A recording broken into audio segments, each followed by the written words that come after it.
नमस्कार, मी मेधा गोडबोले. आपलं या आमच्या सत्रामध्ये तुमचं स्वागत करते. आणि मी हा कार्यक्रम आजचा बी एम एमच्या अध्यक्षांच्या हस्ते आपण सुरुवात करूया. तर प्रसाद पानवळकर हे आज इथे आहेत, तर त्यांना मी बोलायला सांगते पहिले आपल्या या सत्राची सुरुवात करून द्यायला. धन्यवाद मेधाताई. नमस्कार, मी प्रसाद पानवळकर. मी सध्याचा बृहन महाराष्ट्र मंडळाचा अध्यक्ष आहे. आणि काय सुंदर योग आहे की आज तुम्ही सगळे रविवारी सकाळी तुमच्या व्यस्त कामातून आलाय आणि ह्या कार्यक्रमाला आलाय, तर त्यातूनच कळतंय की तुम्हाला या विषयाबद्दल किती जाण आहे. मेंटल हेल्थ हा खूप महत्वाचा टॉपिक आहे. आपल्याबरोबर आज बृहन महाराष्ट्र मंडळाचे माजी अध्यक्ष, माजी विश्वस्त आणि सध्याचे खासदार मिशिगन मधून श्री ठाणेदार पण आहेत. आणि त्यांच्यासाठी हा खूप जवळचा विषय आहे. अ, काय होतं की ह्या विषयाबद्दल सहसा पब्लिकमध्ये बोललं जात नाही आणि बऱ्याच वेळा तो अंडर द रग टाकला जातो. आणि हेच आम्हाला तो बॅरियर तोडायचा आहे आणि ही सुरुवात आहे. तर म्हणून जेव्हा माझं ठाणेदारांशी बोलणं झालं तेव्हा त्यांनी सांगितल्यावर मी म्हटलं लगेच अगदी एका पायावर मी तयार झालो आणि पटापट चाकं फिरली. म्हटलं ह्याला जर जास्तीत जास्त व्हिजिबिलिटी मिळायला हवी असेल तर आपले जे बीएमएमचे वेगवेगळे इनिशिएटिव्ह आहेत, तर ह्या सगळ्यांना एकत्र घेऊन हा करायला पाहिजे. तर म्हणून मग मी अनघाताई आणि सायली ज्या मेडिटेशन ग्रुप चालवतात त्यांना रिच आउट केलं, त्यांना बोललो. मेधाताई ज्या उत्तरंग चालवतात, मी स्वतः समाजरंग आणि विद्याताई आम्ही दोघं समाजरंग इनिशिएटिव्ह चालवतो. तर म्हटलं हा आपण कंबाईन करतो. पहिल्यांदा बीएमएमच्या इतिहासात एवढा क्रॉस इनिशिएटिव्ह हा प्रोग्राम होतोय. तर धन्यवाद अनघाताई, सायलीताई, मेधाताई. आम्हाला एक्सपर्ट मंगलाताई पण मिळालेल्या आहेत आजच्या सत्रात. तर या सगळ्यांचे मला आभार मानायचे की ते वेळेवर उपस्थित राहिले. त्यांनी माझी जी इच्छा होती ती मान देऊन पूर्ण केली आणि ऑफकोर्स ठाणेदारांची. आणि मी सगळ्या मंडळाच्या अध्यक्षांना पण अपील केलेलं आहे की हा कार्यक्रम तुम्ही तुमच्या मंडळातही करा. मी त्यांना खास आमंत्रण दिलंय. आय एम शुअर काही मंडळाचे अध्यक्ष आणि बीएमएम रिप्रेझेंटेटिव्ह आले असतील. ते बघतील तेव्हा कळेल की हा किती महत्वाचा विषय आहे. आणि आपल्याला त्यांना हा कार्यक्रम बघून त्यांच्या कार्यक्रमातही करता येईल. ऑफकोर्स मी आणि ठाणेदारजी आम्ही दोघेही त्या त्या मंडळांना मदत करू. इनफॅक्ट मी ऐकलंय की ठाणेदार जी तुमचा आजचा आज संध्याकाळी डिट्रॉइट मंडळाबरोबर कार्यक्रम आहे. हो. तर ही खूपच चांगली सुरुवात आहे. म्हणजे यापेक्षा अजून काय पाहिजे आपल्याला, राईट? तर मी जास्त वेळ घेत नाही तुमचा. परत एकदा मला सगळ्यांना धन्यवाद द्यायचे. पण हा विषय किती महत्वाचा आहे याचं एक छोटं उदाहरण देतो. म्हणजे गेले काही दिवस आम्ही या कार्यक्रमावर काम करतोय, सांगतोय. आणि हे चालू असतानाच मी ऑस्टिन टेक्सासमध्ये आहे. आमच्या एका जवळच्या मित्राच्या शेजारी राहणाऱ्या मुलीनी वयाच्या 18 वर्षी आत्महत्या केली. का? तर तिला तिच्या आवडीच्या कॉलेजमध्ये ऍडमिशन मिळाली नाही. म्हणजे हे ऐकून माझ्या पायाखालची जमीनच हलली, की आई-वडिलांना किती वाईट वाटलं असेल, की अरे आम्हाला कळलं कसं नाही, की ही मुलगी असं इतकं आहे, राईट? म्हणजे मुलं टोकाची भूमिका घेतात. म्हणजे एकेकाळी आपल्याला वाटायचं, की डिप्रेशन, मेंटल हेल्थ हे केवळ मोठ्या लोकांचे इश्यू आहेत, की बाबा सीनियर सिटिझन आहेत, स्पाउसचा डेथ झाला किंवा असं काय झालं तरच त्यांना हे येतं. पण असं काही नाहीये. म्हणजे डिप्रेशन हे कुठल्याही वयाला चालू होऊ शकतं आणि ते समजणं फार अवघड आहे. तर जितक्या लवकर ते समजेल तितकं चांगलं आहे. आणि आपल्याला तेच आज डिस्कस करायचंय, की हे जर काही आपल्याला अर्ली सायन्स, अर्ली फ्लॅग्स दिसले, तर ते कसे ओळखायचे, काय करायचं? तर विदाऊट फर्दर ड्यू परत एकदा धन्यवाद. पण महत्त्वाचा टॉपिक आहे. प्लीज तुम्ही जर मंडळाचे अध्यक्ष असाल आणि ऐकत असाल, तर तुमच्या मंडळात हा नक्की कार्यक्रम करा. आमच्याकडून, बृहन महाराष्ट्र मंडळाकडून आम्ही जी काही मदत आहे ती देईल. पण हा खूपच महत्त्वाचा टॉपिक आहे. We have to take it seriously. एवढं बोलून मी थांबतो. परत एकदा धन्यवाद सगळ्यांना आणि आपण कार्यक्रमाला सुरुवात करू. थँक्यू प्रसाद. प्रसाद म्हणाला तसं मला वाटतं आपल्या सगळ्यांनाच एखादं तरी असं उदाहरण माहीत असेल की ज्यांना डिप्रेशन आलं आणि it might have turn into suicide. तर त्यामुळे हा विषय खरंच महत्त्वाचा आहे. आणि जेव्हा हे ऑर्गनाईज करायचं ठरलं तेव्हा मुद्दामून हा आजचा दिवस निवडला आहे. कारण 18 मे हा मेंटल हेल्थ डे आहे. त्यानिमित्त आम्ही हे सत्र आज तुमच्यासमोर आणलं आहे. आणि प्रसादनी सांगितलं तसं बी एम एमचे तिन्ही प्रकल्प याच्यात सामील झाले आहेत: उत्तरंग, मेडिटेशन आणि समाजरंग. असे तिन्ही प्रकल्प एकत्र येऊन त्यांनी हे सत्र आयोजित केलं आहे. आणि त्याला अगदी त्याचं नावही तुमच्याला लक्षात आलं असेल की आपण म्हणतो की पटकन बोललं जात नाही या विषयावर, त्यामुळेच त्याला नाव दिलेलं आहे शब्दरूप देऊ मुक्या भावनांना, किंवा shattering the silence of mental health. तर आजच्या या मानसिक आरोग्य आणि आजार ह्याच्यावरती एक परिसंवाद होणार आहे.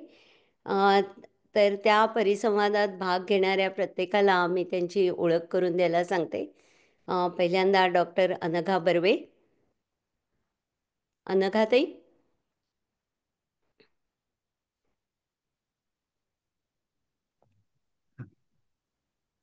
नमस्कार मंडळी. माझं नाव अनघा बर्वे. मला PhD मानसशास्त्रात आहे आणि मास्टर्स डिग्री ही सोशल वर्कमध्ये आहे. तर या दोन्हीच्या आधारे मी 20 अधिक वर्षात मध्ये मानसिक आरोग्याच्या क्षेत्रामध्ये काम केलं आहे. सायकोथेरपी 10-15 वर्ष मेरीलँडमध्ये आणि नंतर DC गव्हर्नमेंटच्या तर्फे mental health saint Elizabeth mental health hospital, dysfunctional मुलांच्या शाळा आणि फॅमिली अँड चाइल्ड सर्व्हिसेस इथे काम केलं आहे. मला तुम्हाला ह्याच्यावर सभा यायला आणि काहीतरी माझे विचार व्यक्त करायला फार आनंद होत आहे. नमस्कार. आता आपल्याला जॉईन झाले आहेत डॉक्टर मंगला खाडीलकर. मंगलाताई, तुमची जरा ओळख करून द्या थोडक्यामध्ये. म्यूट आहात तुम्ही. मंगलाताई, तुम्ही म्यूट आहात. 4 वेळा क्लिक केलं, काय झालं नाही. सॉरी. नमस्कार मंडळी. मी मंगल खाडीलकर, सायकॅट्रिस्ट पेशानी. फरक सायकॅट्रिस्ट आणि सायकॉलॉजिस्ट मध्ये मी औषधं प्रिस्क्राईब करू शकते, फक्त मी सायकोलॉजिकल टेस्टिंग वगैरे करू शकत नाही. हा फरक असतो आमच्यात आणि सायकॉलॉजिस्ट मध्ये. मी 50 वर्ष जवळजवळ ह्या देशामध्ये सायकॅट्रीमध्ये आहे आणि इथे म्हणतात ना की this is my bread and butter, तसं डिप्रेशन हे माझं डेली प्रोफेशनल आयुष्यामधलं ब्रेड अँड बटर आहे, प्रोफेशनली आणि आउटसाइडही. तर BMMनी हा जो प्रकल्प आज घातलाय तो त्याच्याबद्दल मला भयंकर आनंद होतोय, कारण मला जेव्हा जेव्हा संधी मिळते तेव्हा तेव्हा मी लोकांना सांगत असते की बोला बोला बोला, सगळं आतमध्ये लपवून ठेवू नका. तर let's see where we go with this. आणि आपले तिसरे तज्ज्ञ आजची आहे डॉक्टर सायली अमरापूरकर. तर तिची ओळख करून देईल. नमस्कार.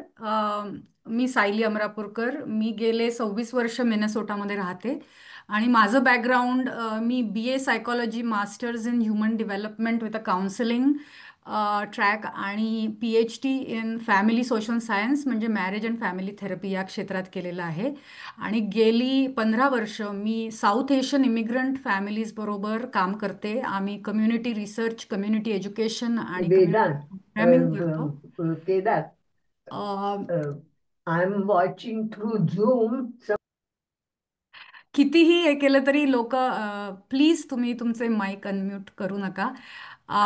त्याच्यानंतर मी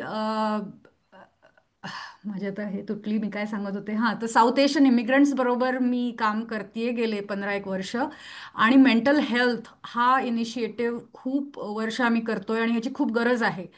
तर सध्या गेले 2-2.5 वर्ष मी BMMच्या मेडिटेशन अँड सेल्फ केअर ग्रुपमध्ये कोलीड आहे अनघाताईंबरोबर, आणि ह्याविषयी पण आम्ही तिथे खूप बोलतो. तर आता without taking much time, I will ask Medha to go ahead. Thank you. तुम्हाला असं दिसेलच की आपण सगळ्या दृष्टीने मेंटल हेल्थ बद्दल बोलणार आहोत. Psychologist, psychiatrist, social worker, family therapy अशा सगळे तज्ज्ञ आपल्याला आज नशिबाने लाभलेले आहेत. आणि प्रसाद म्हणाला डॉक्टर श्री ठाणेदारांबद्दल की ते त्यांच्यामुळे खरं तर हा आजचा प्रोग्राम आम्ही केला, त्यांचा इम्प्युटस मिळाला. त्यांनी तुम्हाला खरं तर श्री ठाणेदारांची आपल्या सगळ्यांना ओळख करून द्यायची गरज नाही. पण थोडक्यात सांगते की ते यशस्वी उद्योजक आहेत, लेखक आहेत आणि मिशिगनच्या 13व्या काँग्रेशनल डिस्ट्रिक्टमधून 2023 पासून ते युनायटेड स्टेट्सच्या काँग्रेसमध्ये त्यांचं रिप्रेझेंटेशन करतायत. अ, ते ह्या काँग्रेशनल डिस्ट्रिक्टमध्ये डेट्रॉईटसारखं मोठं शहर आहे. त्यामुळे ते Okay, I बऱ्याच got. प्रकारच्या समस्या बघतात. आणि ठाणेदारांचा आणि BMMचा तर फार वर्षाचा घनिष्ठ संबंध आहे. ते आपले माजी प्रेसिडेंट आहेत, विश्वस्त आहेत आणि त्यांचा कायमच BMMला भरपूर सपोर्ट राहिलेला आहे. तर एवढं मी अगदी थोडक्यात त्यांची ओळख करून देते. आणि डॉक्टर आणि ते खरं तर PhD आहेत. त्यामुळे मी त्यांना डॉक्टर म्हणते, पण ते काँग्रेसमन ठाणेदार आहेत. तर त्यांना मी सांगते की त्यांनी जी ही फिल्म केली आहे, जी आपण आता बघणार आहोत, तर ती का केली आणि त्याच्याबद्दल एक थोडंसं बोलून मग आपण तो चित्रपट बघूया. मंडळी नमस्कार. सर्वप्रथम BMMचे अध्यक्ष प्रसाद पानवळकर आणि इतर सर्व BMMचे मंडळी, सायली, मेधा, सगळ्यांचे खूप खूप आभार. एक म्हणजे आज मे 18 हा मेंटल हेल्थ डे आहे आणि हा एक चांगला उपक्रम तुम्ही करत आहात. आणि जो एक 15 मिनिटाची शॉर्ट फिल्म आम्ही बनवली आहे मेंटल इलनेस वरती, ती तुम्ही दाखवत आहात. मी आता बघतोय जवळजवळ 200 लोक या झूम वरती आहेत. रविवारच्या सकाळी तुम्ही सर्वजण जॉईन झाला आहात. तर त्याच्यावरून हे सिद्ध होतं की किती महत्वाचा हा विषय आहे. अमेरिकेमध्ये जवळजवळ 1 in 4 people suffer from mental illness. बरेचदा असं वाटतं की त्याचे जे सिरियसनेस कळत नाही. आपण एखादा डायबेटीस असेल तर तुम्ही एखादी A1C टेस्ट केली तर तुमचं नंबर्स वरून तुम्हाला समजतं की तुम्हाला डायबेटीस आहे. पण एखाद्या माणसाला मेंटल इलनेस आहे हे इतक्या सहजासहजी समजत नाही. त्याच्या फॅमिलीतल्या लोकांना सुद्धा ते समजू शकत नाही, त्या माणसाला समजत नाही ते. आणि बऱ्याच वेळेला हे माहीत नसल्यामुळे योग्य ते उपचार होत नाहीत. कधी कधी हे माहीत असून सुद्धा काही मिथ्स म्हणा किंवा काही आपल्या अंधश्रद्धा असतील किंवा आणि काही गोष्टी असतील त्याच्यामुळे ह्याच्यावरती उपाय केला जात नाही. आणि असे जर आता आपण उपक्रम केले, याच्याबद्दल माहिती जर लोकांना सांगितली तर we can help a lot of people. Actually we can save a lot of lives. आणि आपली मराठी कम्युनिटी, आपल्याला कधी कधी वाटतं की हे काय एक अमेरिकन लोकांचे प्रश्न आहेत किंवा आणि कुणाचे प्रश्न आहेत. पण आपल्या समाजाला सुद्धा हे सगळ्या प्रश्नांची त्याची आपल्याला म्हणजे we suffer from all of this too. And sometime आपलं कल्चर आहे किंवा कशा पद्धतीमुळं याबद्दल जास्त बोलायचं नाही, लोकांना सांगायचं नाही, असं काहीतरी आपल्या हे असतात आणि त्यामुळं डील केलं जात नाही. तर मी सिनेमाबद्दल फार नाही बोलत, तुम्ही तो पहा आणि सिनेमा नंतर आपण त्याच्यावरती बोलूया. पण हा उपक्रम चांगला आहे आणि असं जर आपण वेगवेगळ्या शहरामध्ये किंवा BMM मंडळाने जर हे काही केलं तर हे आपण विनामूल्य या मूवीला काही खर्च नाही आहे. आम्ही ती तुम्हाला फ्रीली मूवी ही पाठवू. आणि तुम्ही जर तुमच्या मंडळामध्ये किंवा तुमच्या कम्युनिटीमध्ये हे दाखवलं, याच्याबद्दल चर्चा केली तर खूप काही लोकांना याच्याबद्दल मदत होऊ शकेल. अ, मला वाटतं नंतर एखादा प्रश्न असतील तर मी थांबेन थोडा वेळ. मला 12च्या सुमारास जायचंय लवकर म्हणजे.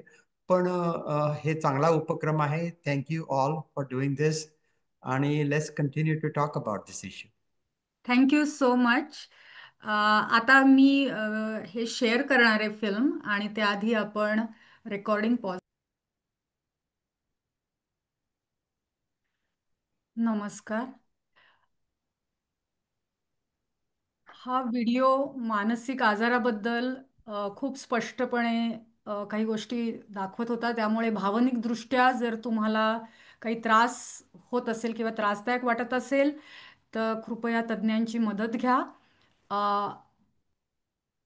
ॲक्च्युली थोडा वेळ काही बोलावंसंच वाटत नाहीये, पण श्री ठाणेदारजी खूप खूप आभार की तुम्ही तुमच्या अगदी वैयक्तिक अनुभवावर ही फिल्म बनवलीत आणि ती खूपच प्रभावी झालेली आहे, यात काही वाद नाही. पण तुम्हाला ही फिल्म बनवावी असं का वाटलं आणि यामागची तुमची काय धारणा होती? नमस्कार. सर्वप्रथम मला अ, नाफाचे आभार मानायचे. त्यांनी खरं म्हणजे हा प्रकल्प सुरू करण्यासाठी अभि गोलब जे आहेत कॅलिफोर्नियामध्ये, त्यांची नाफा ऑर्गनायझेशन, त्यांनी आम्हाला ही फिल्म करण्याबद्दल खूप मदत केली. आणि याचे डिरेक्टर आहेत नितीन अडसूळ. त्यांनी हा उपक्रम फार सुंदरपणे केला. अ, थोडक्यात असं आहे की जो एक मेंटल इलनेसचा जो स्टिग्मा आहे, मेंटल इलनेस बद्दल एक शेम असतो किंवा आपण अशा काही गोष्टी इतरांशी बोलायच्या नाहीत. अ, ते थोडं झाकून ठेवायचं, इतरांना सांगायचं नाही. आणि पण होतं काय की मेंटल इलनेस हा अ, कुणालाही होऊ शकतो. You know 1 in 4 people suffer from this. आणि it is an illness just like any other illness. जसा आपला इतर फिजिकल इलनेसेस आहेत तसाच हा पण इलनेस आहे. आणि हे सांगण्यासाठी हा सिनेमा आम्ही बनवला. हं. आणि ह्यात जसं मी म्हटलं की तुमच्या पूर्ण फॅमिलीवर जो इफेक्ट झाला तो आपल्याला दिसतो. तर तुम्ही हा सिनेमा बनवायचं ठरवलं तेव्हा तुम्ही तुमच्या फॅमिली मेंबर्सची परवानगी कशी घेतलीत किंवा त्या अ, संबंधी आम्हाला सांगा. ही ही ही घटना जी घडली ती 1996 मध्ये घडली. आणि त्यानंतर प्रथम मी ते पुस्तक लिहिलं, माझं मेमॉर्स लिहिली. आणि त्या पुस्तकातला पहिला चॅप्टरच श्यामलच्या सुसाईड बद्दल होता. आणि ते पुस्तक जेव्हा मी प्रथम आईला दाखवलं तेव्हा ती आई म्हणाली की अरे, अशा गोष्टी आपण इतरांना सांगायच्या नसतात. आपल्या घरातली ज्या काही दुःख आहेत किंवा काही एम्बॅरेसिंग इव्हेंट्स आहेत, हे असे लोकांना का सांगायचे. आणि पण ते पुस्तक खूप वाचलं गेलं, माझं हे श्रीची इच्छा पुस्तक. हं. आणि बऱ्याच लोकांचे, वाचकांचे प्रतिसाद जे आले त्याच्यामुळे तरी लोकांनी सांगितलं की तुमच्या पुस्तकामुळं आम्हाला खूप मदत झाली, आमच्या फॅमिलीमध्ये सुद्धा असा काही सिच्युएशन होती, वगैरे वगैरे. तर तर थोडक्यात काय आहे की हे आपले अनुभव आपण इतरांना जर सांगितलेत, ते झाकून नाही ठेवले, किंवा बरेचदा काहीतरी मला आई मला सुद्धा म्हणाली, अरे तिला काहीतरी ऍक्सिडेंट झाला असं लोकांना सांग, ते काय झालं ते सांगू नको, मग लोक हं. काय म्हणतील. आणि खरंच तसं झालं. माझे जे काही जवळचे मित्र होते ते मला सोडून गेले या घटनेनंतर. त्यांना वाटलं की मी तिच्यासाठी काही केलं नाही किंवा तिच्या मृत्यूला मी जबाबदार होतो, असं काहीतरी वाटून बरेचसे माझे जवळचे मित्र, म्हणजे जेव्हा मला मित्रांची जरुरी होती, हं. ही घटना घडल्यानंतर माझी त्यावेळेला मुलं 4 आणि 8 वर्षाची मुलं होती, त्यांची काळजी घ्यायची. माझं स्वतःचं दुःख, धक्का या सगळ्यातून बाहेर यायला खरं म्हणजे जवळचे जे आपले मित्र आहेत, जे आपण वाढदिवस साजरे करतो, अॅनिव्हर्सरी साजरे करतो एकमेकाशी, हं. हसत खेळत विकेंडला आपण भेटतो एकमेकाला, ही सगळी मंडळीच माझी या वेळेला दूर गेली माझ्यापासून. हं. तर तर कारण तो आपला स्टिग्मा असतो, जरा एक शेम असतं. बरोबर. कुणाला तरी आपल्याला यावरची ब्लेम करायचं असतं की हे का झालं असं. हं. तर या सगळ्यातून तर हे सगळे माझे अनुभव मी त्या पुस्तकात लिहिले. आणि या थोड्या सिनेमाच्या माध्यमातूनही बऱ्याच वर्षांनंतर आता मला सांगायचं ही संधी मिळाली नाफामुळे. आणि सध्या मी या विषयावर मेंटल इलनेसवरती अमेरिकेच्या म्हणजे US काँग्रेसमध्ये बरीचशी कामं करतोय. मी तिथं विधेयकं आणली आहेत, स्पॉन्सर केलेत, को स्पॉन्सर केलेत. तेव्हा या विषयावरती म्हणजे सरकारनं सुद्धा हे जास्त सिरियसली घेतलं पाहिजे. फिजिकल इलनेस इतकंच मेंटल इलनेसला महत्त्व दिलं पाहिजे, तेवढ्या सर्व्हिसेस उपलब्ध झाल्या पाहिजेत, अशी मी कामं सध्या करतोय. आणि हे सगळं सांगण्यासाठी म्हणून हा सिनेमा बनवला. आणि मकरंद नारळीकर हे आपल्या डिट्रॉइटचे, त्यांनी याच्यामध्ये भाग घेतला. नितीन अडसूळ यांनी डिरेक्शन केलं आणि या सगळ्यामुळं हा सुंदर एक सिनेमा झाला. ॲक्टर्सनी उत्तम काम केलं, तुम्ही पाहिलंय याच्यामध्ये. हं. तर हे आणि हा सिनेमा लोकांच्यापर्यंत पोहोचावा यासाठी हा काही कमर्शियल उपक्रम नाहीये. फक्त एक सोशल, समाजाला मदत व्हावी यासाठी हा एक सोशल एक्सपेरिमेंट आहे. नाही, खूपच आवश्यक असं हे आहे, कारण लोक काय म्हणतील हे आपल्या साऊथ एशियन कल्चरमध्ये इतकं डीप रूटेड आहे की तुम्ही जसं म्हणालात की याविषयी बोलणं तर सोडा, पण जर आपल्याला एखाद्या मित्राला किंवा जवळच्या माणसाला अशी वेळ आली तर त्याला वाळीत टाकलं जातं, याचा अनुभव पण तुम्ही घेतलात. तर थँक्यू सो मच. आणि कमेंट्समध्ये पण लोक लिहितायत की it takes so much courage to tell your story, आणि we are really very grateful की you have told your story and in this very effective way. तर आपण या विषयाला धरून आता काही एक्सपर्ट्सशी पण बोलूयात. तर थँक्यू सो मच.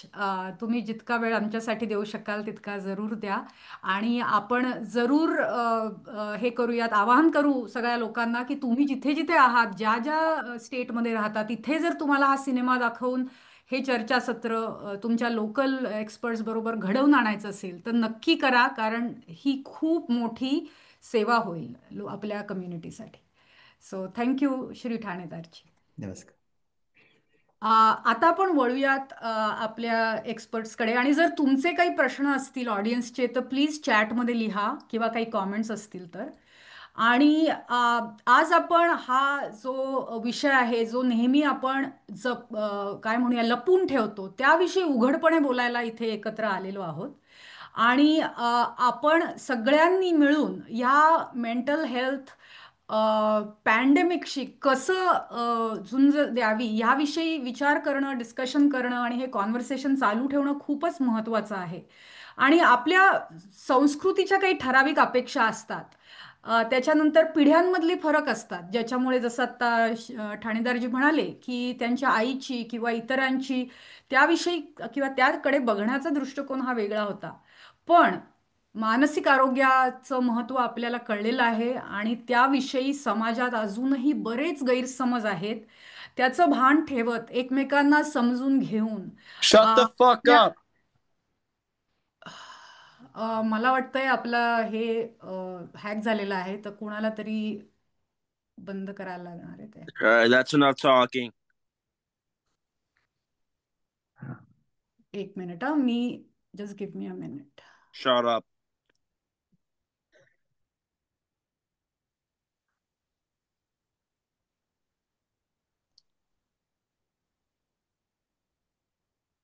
या 200 लोक असल्यामुळे मला इथे कळणंही. तुम्हाला कळतंय? झूम युजर त्याचा चेहरा म्यूट दिसतो Bitch. आता. करतेस का? हा, सगळ्यांना मी म्यूट केलेलं आहे. एक मिनिट. हा, इथे झूम युजर आहे त्याचा चेहरा आता दिस. येस, आता मी सगळ्यांना म्यूट केलेलं आहे. सो होपफुली आवाज तरी येणार नाही. हा हा हा,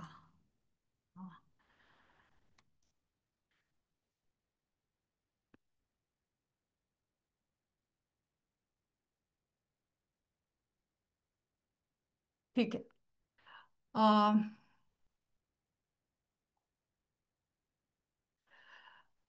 असं होतं मोठ्या मोठ्या मीटिंग्समध्ये, त्यामुळेच आम्ही नेहमी ही खबरदारी घेतो की कोण जॉईन झालंय हे आपल्याला कळावं, आणि म्हणून आम्ही सांगत असतो की आयडेंटिफाय करा. एनिवे, मी त्या व्यक्तीला बाहेर टाकलेलं आहे. आपण आपल्या संवादाला सुरू करूयात. सगळ्यात आधी सांगायचं म्हणजे की आम्ही नेहमी कुठल्याही हेल्थ रिलेटेड टॉपिक विषयी बोलताना सांगतो की ह्याच्यात तुम्हाला जी माहिती मिळेल ही इन्फॉर्मेशन पर्पज ओनली आहे. एक्सपर्ट्सनी दिलेली ॲडवाईस फॉलो करण्याच्या आधी तुम्ही कृपया तुमच्या डॉक्टरशी बोलावे आणि मगच तो चेंज करावा. आपण सुरुवात करूया डॉक्टर अनघा बर्वे यांना प्रश्न विचारून. अनघाताई नमस्कार. मानसिक आरोग्य आणि मानसिक आजार या दोन्ही मधला फरक आम्हाला सांगाल का? मी तुम्हाला अनम्यूट करण्याची विनंती करते. अनघा. आलाय गाडी. नमस्कार. श्री ठाणेदार, ही फिल्म मी पुन्हा बघितली तरी अंगावर शहारे आले. आपलं दुःख लोकांसमोर इतक्या इफेक्टिव्हली मांडलं आणि त्याचा खूप उपयोग होणार आहे, याबद्दल तुमचे मनपूर्वक आभार. नमस्कार. आता हा सायली, तुझा प्रश्न ऐकू येत आहे ना? माझा आवाज? हो हो, ऐकू येतोय. हो. तर प्रथम आपण मेंटल हेल्थ म्हणजे काय हे सांगते. तर it is a state of emotional, psychological and social well-being. म्हणजे आपण जेव्हा राग, दुःख, नैराश्य या भावनांच्या आधार असा माणूस जात नाही, स्वतःच्या कपॅसिटीची त्याला जाणीव असते आणि त्याचा उपयोग आपल्या उन्नतीकरता तो घेऊ शकतो. आता त्या सामाजिक जबाबदारीची सुद्धा जाणीव असते. आता काही वेळा इतके आघात होतात मनावर की मानसिक तोल डळमळतो लोकांचा, आणि असा माणूस त्यावेळेस जरी त्याचा डळमळला तरी त्याच्यामध्ये कपॅसिटी असते की स्वतः सेल्फ केअर करून पुन्हा पूर्वपदाला येऊ. तर आपल्याला संपूर्ण स्वास्थ्य आणि चांगल्या दर्जाचं आयुष्य जगायचं असेल तर taking care of mental health is most important. आणि WHO वर्ल्ड हेल्थ ऑर्गनायझेशन सांगते की it is a basic human right at every stage in life. पण मग मेंटल इलनेस म्हणजे काय, तर it is a diagnosable health condition involving changes in emotions, thinking, and behavior, or combination of that. This is because of misfunctioning of the brain. म्हणजे मेंदूमधील येणाऱ्या संवेदना मेसेजेसचा अर्थ लावून त्यानुसार वर्तन करण्याची जी यंत्रणा असते त्याच्यामध्ये बिघाड झालेला असतो. तर हे मानसिक आजार मंदपासून तीव्र स्वरूपाचे असतात. असं फोबियासारखा अकारण भीती, तीव्र भीती असा आजार असतो. तर सायकॉटिक डिप्रेशन सारखा अतितीव्र आजार पण माणसाला होऊ शकतं. यावेळी लगेच मदतीची जरूर असते, कारण त्याच्यामुळे दुसऱ्यांना वर परिणाम होतात आणि त्या माणूस सुद्धा आत्महत्या वगैरे करून धोकादायक असतो. मानसिक आजाराची भीती किंवा लाज वाटण्याचे काहीच कारण नाही, कारण ज्या ब्रेन आणि शरीर ह्याच्या माध्यमातून फिजिकल आजार होतात, त्याच माध्यमातून मेंटल आजार सुद्धा होतात. आणि 5मधल्या 100पैकी 5 लोकांना हे असे तीव्र मेंटल आजार होतात. तेव्हा एक लक्षात घ्यायचं, बहुतांशी लोक ट्रीटमेंट घेतली तर यातून बरे होऊन आपलं सुव्यवस्थित आयुष्य जगू शकतात. अगदी बरोबर. म्हणजे आता श्रीजींनी सांगितलं तेच तुम्ही रिपीट केलं की जसं फिजिकल एलिमेंट्स आपण डायबिटीज, हायपरटेन्शन ह्याला अगदी सहजपणे लोकांना सांगतो मला डायबिटीज आहे, तसं आपण मेंटल इलनेस विषयी बोलत नाही. ह्या फिल्ममध्ये अनघाताई क्लिनिकल डिप्रेशन तिला होतं असं आपल्याला दिसलं. तर चिंता, नैराश्य किंवा डिफरंट टाइप्स ऑफ डिप्रेशन ह्याच्याविषयी आम्हाला थोडंसं सांगा. What are different types of depression? Okay, definitely, thank you. The anxiety आणि depression both are mood disorders involving emotional and behavior changes, but they are different disorders. म्हणजे यामुळे भावना आणि विचार याच्या वर्तनामध्ये फरक पडतो. आणि डिप्रेशन म्हणजे नैराश्य आणि अँझायटी म्हणजे चिंता, आणि या लोकांची लक्षणं अगदी निराळी आहेत. तर आपण प्रथम अँझायटी डिसऑर्डर बघूया. फिलिंग ऍक्शन्स, आपण सगळ्यांनाच अँझायटी येते. अगदी आता तुम्ही इथे ऐकायला आलात तरी थोडीशी अँझायटी असते मनामध्ये. पण अँझायटी डिसऑर्डर हे निराळ आहे, कारण यांची अँझायटी परत जाऊ शकत नाही. उलटी ती वाढतच जाते, अगदी कारण नसताना वाढत जाते आणि निरनिराळ्या गोष्टींना ती चिकटत जाते की जवळजवळ माणसाचं आयुष्य नुसतं फ्रोझन सारखं होतं. त्याच्यामध्ये अनेक प्रकार आहेत. जनरल अँझायटी डिसऑर्डर GAD हे मोस्ट प्रॉमिनंट आहे, आणि अमेरिकेत that is the first mental disorder, most prominent mental disorder. जगामध्ये दुसरी आहे. आणि डिप्रेशन ही अमेरिकेमध्ये सेकंड डिसऑर्डर आहे आणि जगामध्ये ती पहिली डिसऑर्डर आहे. आणि या दोन्हीबद्दल आपण बोलणार आहोत. तर जनरलाइज अँझायटी डिसऑर्डर मधले म्हणजे सतत अस्वस्थता, अकारण चिंता, एकाग्रतेचा अभाव, त्याची शारीरिक लक्षणं पण आहेत. ती म्हणजे muscle tension, headache, shortness of breath, आणि काही वेळा उगीच डॉक्टरकडे जातात, पण ही काहीतरी फिजिकल डिसीज झाला म्हणून खरं म्हणजे ही अँझायटीची लक्षणं असतात. दुसरं म्हणजे फोबिया, एखाद्या गोष्टीची भीती. पॅनिक डिसऑर्डर म्हणजे एखाद्या गोष्टीची जबरदस्त भीती होऊन एक सडन अटॅक सारखा येतो, आणि त्यावेळेला लोकांना वाटतं मला हार्ट अटॅक आला की काय. तर आता आपण सोशल अँझायटी आणखीन एक महत्वाचा प्रकार आहे, जिथे लोकांना दुसऱ्यांची बोलायची सुद्धा भीती वाटते आणि स्वतः अगदी एकलकोंडेपणामध्ये जातात. तर असे अँझायटीचे निरनिराळे प्रकार आहेत. तर हे सगळं डिप्रेशन म्हणजे काय, तर डिप्रेशन म्हणजे आपण मोस्टली क्लिनिकल डिप्रेशन ह्याचा विचार करतो, आणि त्याच्यावर आपण जास्त आता लक्ष देणार आहोत. याच्या डिप्रेशनमध्ये तुमच्या शारीरिक संवेदना बोथट आणि स्लगिश होतात. विचारशक्ती आणि अमाप दुःख होत असतं, त्याचं काय कारण आहे हेच त्यांना समजत नाही. विचारशक्ती निघून जाते, जगातला इंटरेस्ट निघून जातो, खाणं पिणं स्वतःची केअर या सगळ्यांकडे त्यांचं लक्ष नाहीसं होतं. आणि एक गोष्ट अशी, मला डिप्रेशन होत आहे म्हणून ते इट कॅन गो, मी ते स्वतः काढून टाकेन असं होणं शक्य नाही. तुम्हाला त्याच्याकरता ट्रीटमेंटच घ्यावी लागते.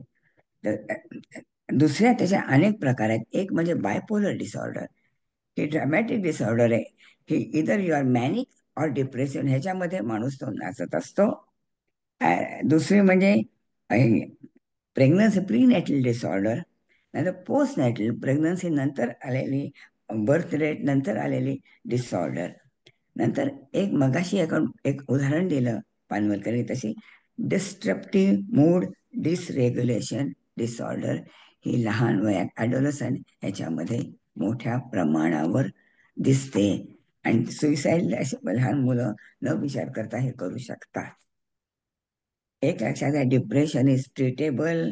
व्यवस्थित काळजी घेतली, थेरपी घेतली, तर तुम्हाला लगेच आपल्याला पुन्हा शक्यतो पूर्वी इतकं सुधारून आपल्याला पुन्हा नीट आयुष्य जगता येतं. हे खूप महत्वाचं सांगितलं अनघाताई, की तो एक आजार आहे, त्यामुळे त्याला एका आजारासारखंच ट्रीट करा. आणि व्यवस्थित हे सिमटम्स असतील तर जाऊन डॉक्टरकडे, एस्पेशली सायकियाट्रिस्ट कडे जा. तर आपण आता पुढचा प्रश्न डॉक्टर मंगला खाडेलकर यांना विचारूयात. त्या सायकियाट्रिस्ट आहेत. तर नमस्कार मंगलाताई. आत्ता जसं अनघाताईंनी सांगितलं की डिप्रेशन किंवा सुसाइडल इडिएशन हे अगदी तरुणपणात पण सुरू होऊ शकतं. तर तुम्ही आम्हाला सांगा की when does it actually start, किंवा तुमच्या अनुभवातून what are some of the statistics, किंवा काय तुम्हाला बघायला मिळतं एस्पेशली लहान वयापासून किंवा तरुण वयापासून डिप्रेशन आणि सुसाइडल इडिएशनचं एक्झिस्टन्स. तुम्ही म्युटेड आहात.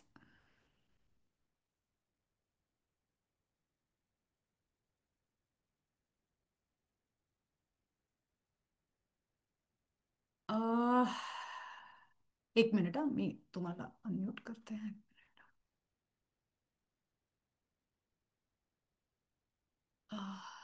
Sorry about that. सगळ्यांना म्यूट करायच्या ह्याच्यामध्ये तुम्हाला नाही जमत आहे का अनम्यूट करायला? एक मिनिट.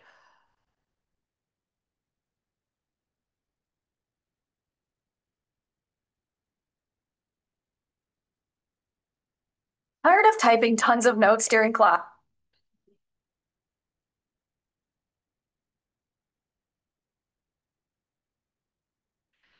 मंगलाताई, तुम्हाला परत एकदा प्रयत्न करता का? नाही जमत आहे. एक मिनिट.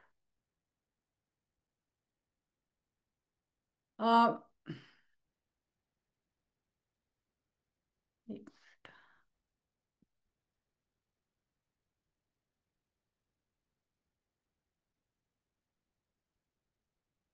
मला आता पार्टिसिपंट्स पण नाही दिसत आहेत. एक मिनिट.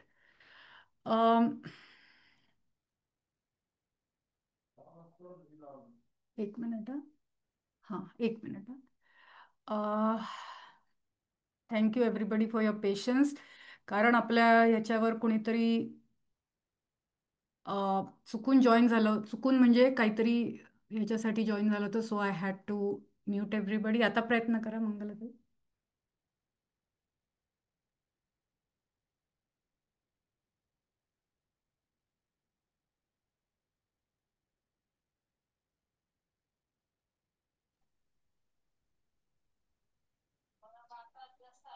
हां, कुणीतरी अनम्यूट केलेलं आहे, पण मंगलाताईंचं नाही होते. 1 मिनिट. हां, आता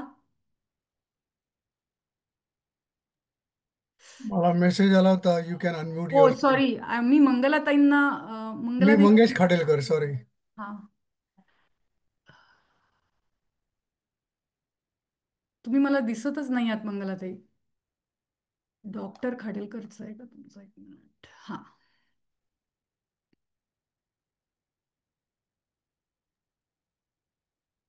आलं? हो. हा, वा वा वा वा. कारण सारखं it kept saying host has muted you, host has muted you. Okay. Okay, मी जे काय शेअर करणारे लोकांच्या बरोबर त्याच्या आधी एक पटकन सांगते की कदाचित आम्ही तिघं चौघ जण जे बोलणार आहोत त्याच्यात थोडं थोडं रिपिटेशन व्हायची शक्यता आहे. ही पहिली गोष्ट. दुसरं म्हणजे मी अनघानी जे अनघा जे बोलली त्याच्यात थोड्याशा 1-2 गोष्टी ऍड करू इच्छिते. की अँझायटीच्या टाईप्स मध्ये अलीकडे OCD, ऑब्सेसिव्ह कंपल्सिव्ह डिसऑर्डर आणि पोस्ट ट्रॉमॅटिक स्ट्रेस डिसऑर्डर हे जे 2 शब्द फिरत असतात लोकांच्या मध्ये, ते सुद्धा एक टाईप ऑफ अँझायटी डिसऑर्डर असं म्हटलं जातं. फक्त डायग्नोसिस करताना त्यांना एक वेगळं क्लासिफिकेशन दिलं गेलेलं आहे. आणि दुसरं म्हणजे मी नेहमी असं म्हणत आले की अँझायटी आणि डिप्रेशन एकमेकांचे मैत्रीण किंवा मित्र असतात, कायम हातात हात घालून जातात. Not always. नुसती अँझायटी असू शकते विदाउट डिप्रेशन, म्हणजे मूडचे डिसऑर्डर शिवाय, किंवा डिप्रेशन असू शकतं अँझायटी शिवाय. सगळ्यात महत्वाचं म्हणजे आधी श्री ठाणेदार म्हणाले, सायली म्हणाली तसं की मी नेहमी असं लोकांना सांगत आले की जे बोलणं झालं की फिजिकल इलनेस, तसं मी म्हणते डिप्रेशन हा तुमच्या मनाचा डायबिटीस आहे. तेव्हा तुम्ही त्याची काळजी घेतली पाहिजे. हे तुमचं मनाचं हायपरटेन्शन आहे, हे तुमची मनाची हार्ट डिसऑर्डर आहे. सो त्या मनाच्या डिसऑर्डरची तुम्ही काळजी घेतली पाहिजे.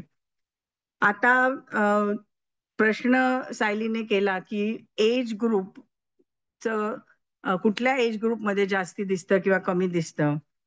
तर depression has no age bounds. कुठल्याही, म्हणजे माझा I remember my youngest patient डिप्रेशनचा होता, 4 वर्षाचा मुलगा होता आणि ओल्डेस्ट काहीतरी जवळजवळ 80 मध्ये होता. तर लहान मुलापासून नर्सिंग होम मधल्या म्हाताऱ्या माणसांपर्यंत डिप्रेशन होऊ शकतं माणसाला. पण अलीकडे आपलं जे ॲडोलेसंट पॉप्युलेशन झालंय, म्हणजे साधारण 15 वर्ष ते 25 वर्षाची मुलं, यांच्यात डिप्रेशनचं आणि सुसायडॅलिटीचं प्रमाण वाढत गेलंय. आत्ता सुरुवातीला आपल्या BMMच्या प्रेसिडेंटने सांगितलं की 18 वर्षाच्या मुलीनी आत्महत्या केली म्हणून, की ऍडमिशन नाही मिळाली कॉलेजमध्ये. ह्या एज ग्रुपमध्ये आपला ब्रेन पूर्ण परिपक्व झालेला नसतो, इमॅच्युरिटी असते आणि इम्पल्सिव्हिटी असते. या मुलांना इम्पल्सिव्हिटी असते की काहीही थांबून बघायची त्यांची तयारी नसते आणि मग असे प्रसंग घडू शकतात. दुसरं म्हणजे अलीकडे ह्या एज ग्रुपमध्ये सेक्शुअलिटीची जी सगळे गोंधळ चाललेला आहे ह्या कंट्रीमध्ये, आणि LGBTQ आणि बरेच पुढे लेटर्स जी लावली जातात, त्याच्यामुळे मग फॅमिलीचे conflict, bullying from friend circle, मग academic problems, traumatic incidences related to sexuality, असे बरेच प्रकार घडून this youngster can go towards suicidal behaviour. ह्या पॉप्युलेशन मध्ये suicide is considered the top most reason for death. Middle age कडे जर आपण वळलो तर प्रॉब्लेम्स वेगळे असतात. मिडल एज मध्ये काहीतरी फिजिकल इलनेस सुरू होतात, सबस्टन्स यूज होतं, लोक दारू प्यायला लागतात, कामाचा स्ट्रेस असतो, फॅमिलीमध्ये भांडण असतात, एखाद्याचा डिवोर्स झालेला असतो, मग लोनलीनेस होतो, आयसोलेशन होतं. ह्या सगळ्या गोष्टींमुळे डिप्रेशन होऊ शकतं. ह्या ह्या एज मध्ये पुरुष जास्ती वल्नरेबल असतात डिप्रेशनला. आणि पुरुषांचा प्रॉब्लेम असा असतो की ते बोलत नाहीत, गोष्टी एक्सटर्नलाइज करतात, आणि सगळ्यात डेंजरस गोष्ट म्हणजे जर त्यांचा प्रवास सुसायडल बिहेवियर कडे जाणार असला तर त्यांच्याकडे बायकांपेक्षा रिसोर्सेस जास्ती अवेलेबल असतात. म्हणजे गन्स अवेलेबल असतात, काय गाडी अवेलेबल असते की कुठेतरी जाऊन हे केलं असं. सो त्यांच्यामध्ये ते प्रमाण, मग ऍक्च्युअल सुसाईडचं प्रमाण जरा जास्ती दिसतं बायकांच्या पेक्षा. बायकांचं काय असतं, आपण बायकांचे आपले ग्रुप्स असतात, आपण सारखे भेटत असतो, सारखे बोलत असतो एकमेकींशी, तर आपल्याला तो सपोर्ट खूप असतो. पुरुष तसे बोलत नाहीत, भेटले तर स्पोर्ट्स बद्दल बोलतात पण स्वतःबद्दल कधी बोलत नाहीत. सो बायकांच्या बघितलं तर बायका अटेम्प्ट जास्ती करू शकतात सुसाईडचा, पुरुष सक्सेसफुल जास्ती होतात बायकांच्या पेक्षा. हा ह्या एज ग्रुपमध्ये थोडासा डिफरन्स आहे पुरुष आणि बायकांमध्ये. ओल्ड एज मध्ये एक तर सांगायचीच गरज नाही म्हटलं तर की आयसोलेशन, एकटेपणा, लोनलीनेस, कोणी मला विचारत नाही, स्पाऊस गेलेला असतो, ओव्हरऑल एनर्जी कमी झालेली असते. पण ह्याच्यामध्ये एक थोडासा पॉझिटिव्ह हे असतो की because of age and because of lessened energy पटकन उठून एखादी ऍक्शन ह्या अशा माणसांकडून घडत नाही, की एकदम जाऊन बाटली डंप केली तोंडामध्ये म्हणा, किंवा काहीतरी ड्रास्टिक घेतलंय, सुरी घेतली वगैरे असं. तर हे थोडेसे असे फरक असतात. ओल्डर एज ग्रुपमध्ये एक मोठा प्रॉब्लेम असतो की पुष्कळ औषधांवर ही माणसं असतात, आणि ज्याला पॉलिफार्मसी असं आम्ही म्हणतो, आणि मग त्याच्यामुळे त्यांच्या इंटरॅक्शन आणि त्यांचे साईड इफेक्ट्स हा जो सगळा प्रकार असतो त्यांनी मग खूप गोंधळ होतो या एज मध्ये. तर तसं हे आहे. पण डिप्रेशन अनफॉर्च्युनेटली म्हटलं तसं की मनाचा डायबिटीस, मनाचा कॅन्सर असं मी पुष्कळदा म्हणते, की तो असा खात खात खात जातो माणसाला, आणि अशी वेळ येते की ह्याच्यातून काहीच मला उपाय नाहीये बाहेर पडायला, मला गुदमरून जायला होतंय, आणि एकच मी गोष्ट करू शकतो की माझं आयुष्य मी संपवू शकतो. मग मलाही बरं आणि माझ्या आजूबाजूच्यांनाही बरं, असं एक ते मनधारणा निर्माण होते ह्याच्यामध्ये. धन्यवाद. आणि बरेच प्रश्न येत आहेत चॅटमध्ये. मंगलाताई, तुम्ही ते वाचून घ्या, म्हणजे आपल्याला शेवटी जेव्हा क्वेश्चन आन्सर्स असतील तेव्हा I am sure you will have some answers. Anaghatai, आता आपण या फिल्ममध्ये पण बघितलं आणि हे खूप कॉमनली असं बघितलं जातं की लोक म्हणतात कुणी सुसाईड केली की अरे कालपर्यंत तर चांगला होता ना, किंवा मी मागच्या वेळेस भेटलो तेव्हा तर चांगला होता ना, काय झालं? सो स्माइलिंग डिप्रेशन नावाच्या तुम्ही बोलता त्याविषयी, तर ते आम्हाला सांगा. What is smiling depression? किंवा लोक डिप्रेस्ड आहेत किंवा इतकी टोकाला परिस्थिती गेली आहे हे असं सहजासहजी कळत नाहीत बऱ्याचदा, आणि मग त्यांनी असे काही अटेम्प्ट केले तर मग लोकांना कळतं की यांना त्रास होतोय. तुम्ही म्युटेड आहात अनघा. येस. तर स्माइलिंग डिप्रेशन ह्याला असं मास्क डिप्रेशन पण म्हणतात, आणि it is hi functioning depression. काय होतं, ह्याचं प्रमाण सुद्धा आपल्याला वाटतं त्यापेक्षा खूप जास्त आहे. तर लोकांना आपल्याला डिप्रेशन आहे हे सांगायचं नसतं. त्यामुळे जितकं लपवता येईल, जितका मास्क घेता येईल तसा मी आनंदी आहे, मी खूप खुशीत आहे, असा एक प्रकारचा ते सोशल पर्सोना तयार करतात. आणि असं म्हणतात की ते इव्हन जवळजवळ 40% लोक टू स्टार्ट विथ हे असा पर्सोना दाखवतात until they are enable to do it.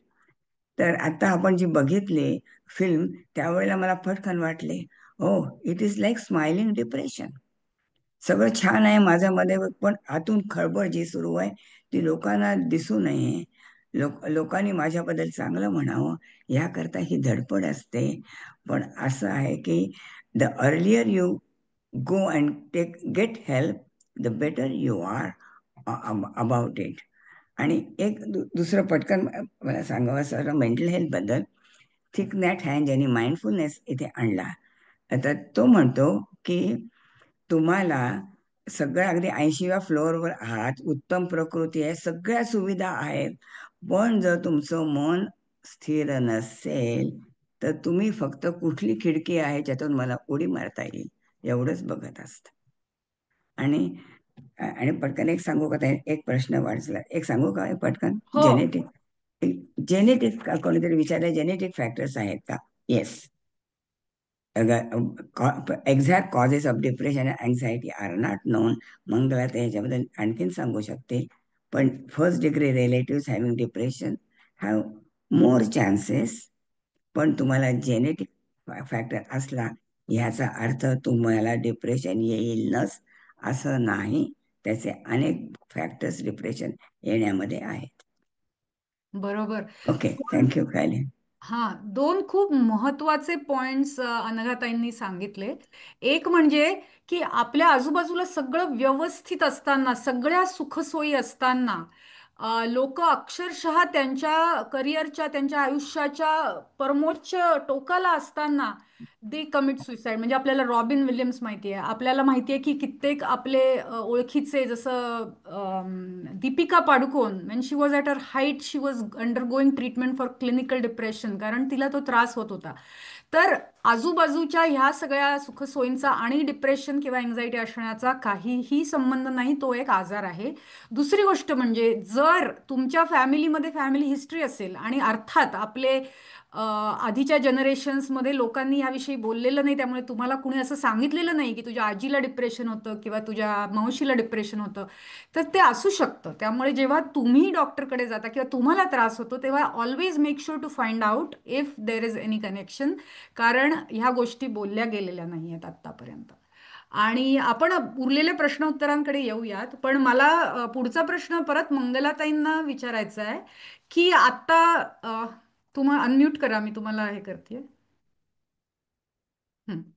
की can you talk as a psychiatrist a little bit about different kinds of treatment available? तर समजा आपण असं म्हणूया की कुणाला तरी त्रास होतोय आणि ते गेले सायकियाट्रिस्टकडे किंवा थेरपिस्टकडे, तर काय प्रकारचे उपचार आहेत की जे ते घेऊ शकतात? ओके, त्याच्या आधी ना एक मला सांगायला आवडेल की, कारण कुठेतरी प्रश्न आहे की कसं कसं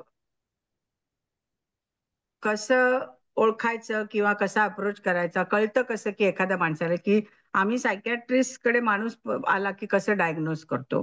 तर एक इंटरव्ह्यू टेक्निक असतं, आणि सायकॅट्रिस्ट आम्ही डायरेक्टली पेशंटला प्रश्न विचारू शकतो की होपलेस वाटतंय का, हेल्पलेस वाटतंय का, सेल्फ हार्मचा प्लॅन आहे का, प्लॅन असला तर मीन्स आहेत का. म्हणजे पुष्कळ, मी आता रिसेंटली एक यंग मुलगीशी बोलत होते, ती म्हणाली 24 तास माझ्या डोक्यात सुसाईड करावी हा विचार असतो. मग मी तिला विचारलं, मग काय काय कशाने करणार आहेस तू सुसाईड? तर माहिती नाही, प्लॅन नाहीये.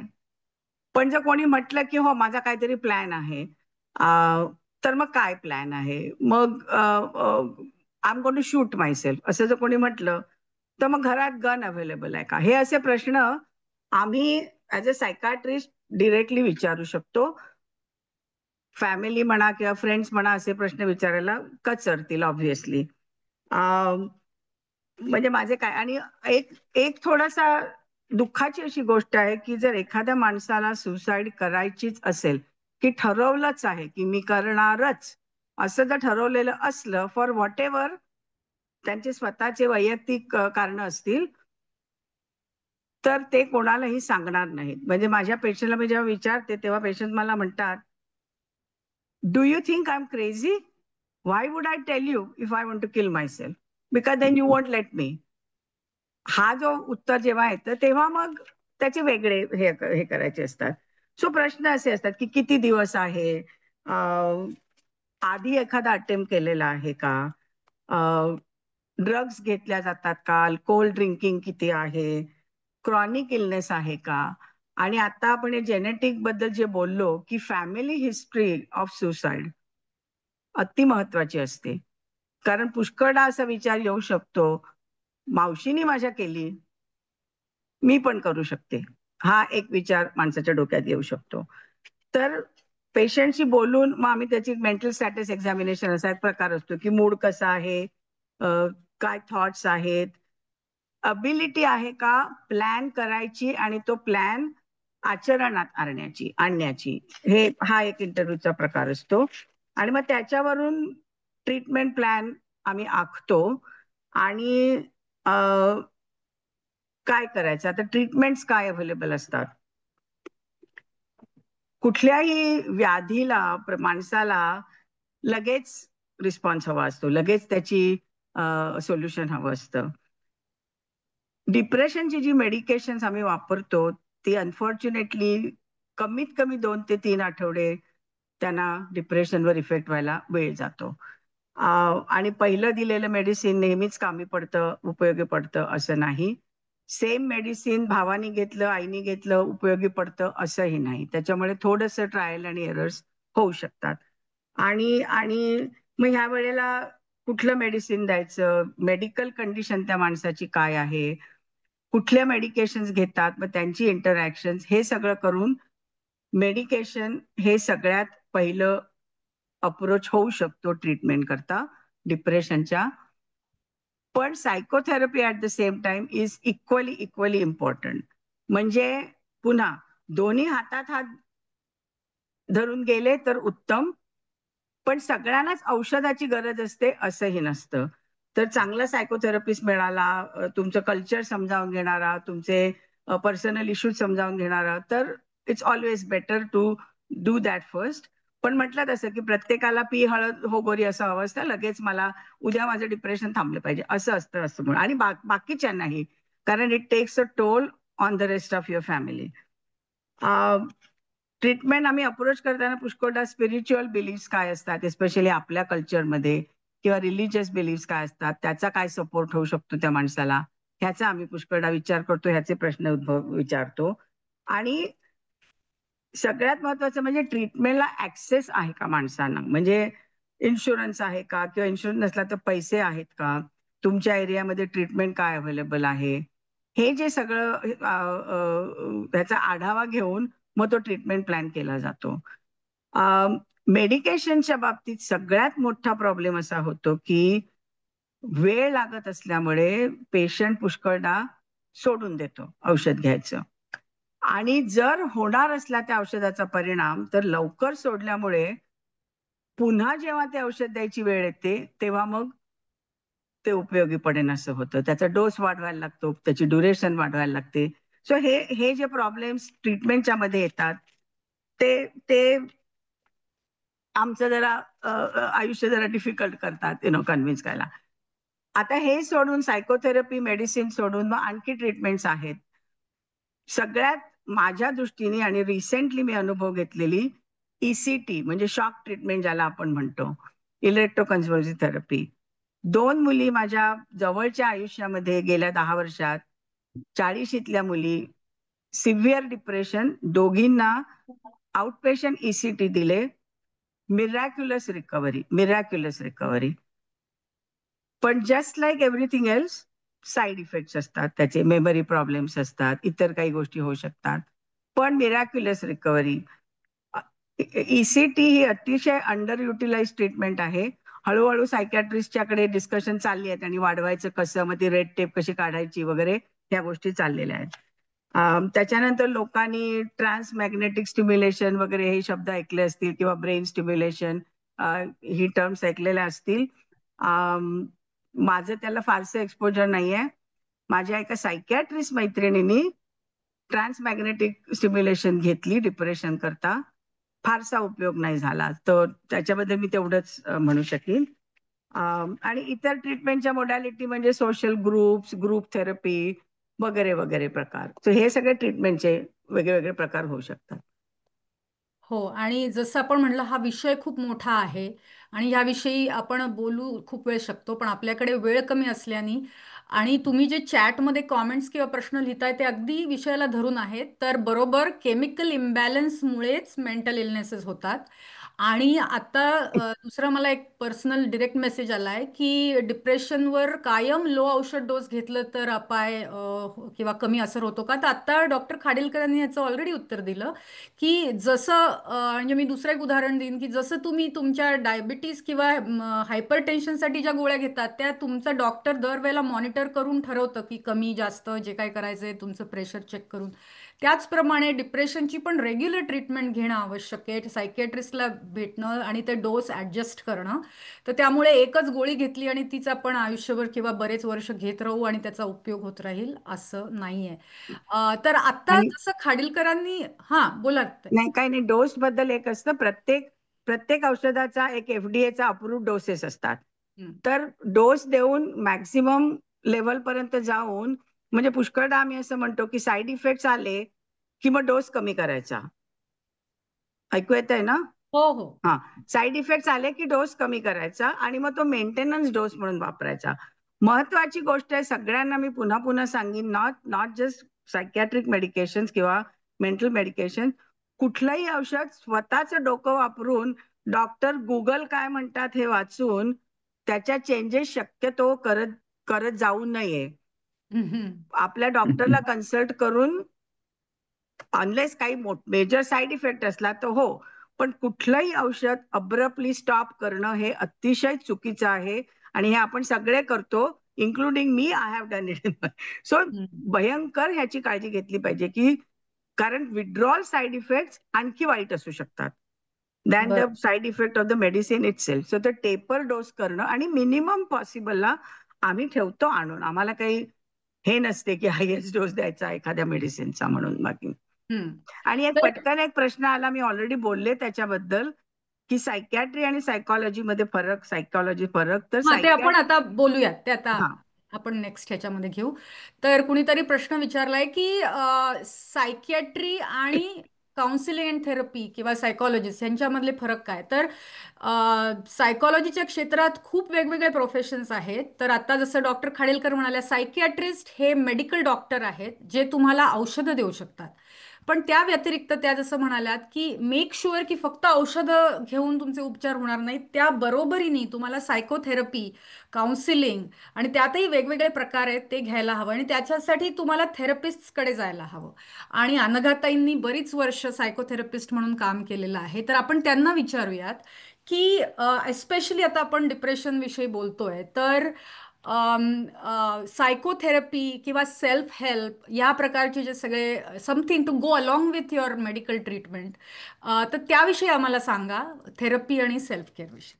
Okay, okay. प्रथम एक थोडस पटकन सांगते की मंगला ते आता म्हणाले जशा की डोस सतत ऍडजस्ट करतात आणि माणसाला फार कंटाळा येतो जेव्हा डिप्रेशन मॅनेज केलेलं असतं. तेव्हा आमच्या ऑर्गनायझेशनमध्ये एकदा पेशंट ग्रुप ह्याच्या मीटिंगमध्ये तो पेशंट आला, म्हणा डॉक्टर मॅनेज करतोय, अगदी कंटाळा आलाय, चांगलं चांगलंय, तर हे केव्हा थांबव? तर आमच्या सायकॅट्रिस्ट सांगितलं, जेव्हा पुन्हा तुला डिप्रेस हवं असं वाटेल त्याच्याशी थांबवून टाक. तर आय मीन सम मॅनेज कितीही झालं तरी एक मॅनेज करायचा डोस बऱ्याच वेळा जरूर असतो. आणि दुसरं एक ह्याच्याबद्दल सांगायचं की सुइसाईड आणि ह्याच्याबद्दल की ॲडोलेसंट एखादा जेव्हा सतत स्वतःला बिझी ठेवतो, he wants to be prove that he is better, he can do everything, and तेव्हा पेरेंट्सनी लक्ष द्यावं की कदाचित he is depressed, he has a tinge of depression, आणि म्हणून he doesn't want to think about it, आणि ब्रेन डेव्हलप झाला नसतो. So there is a good chance and need for treatment. मी सायकॉलॉजीच्या दृष्टीने सांगते, कारण हे असं मला ॲडोलेसन बघितले म्हणून सांगावं असं वाटलं. तर मुख्य psychology psychotherapy is a talk therapy.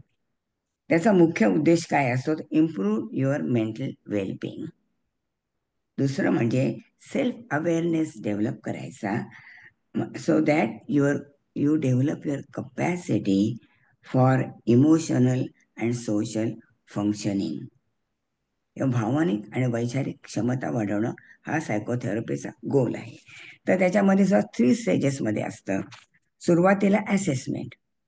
आता ही क्लिनिकल असेसमेंट सारखीच असते, पण असेसमेंट याच्यामध्ये सायकॉलॉजिस्ट विल गिव्ह मोर एक ऑब्झर्वेशन.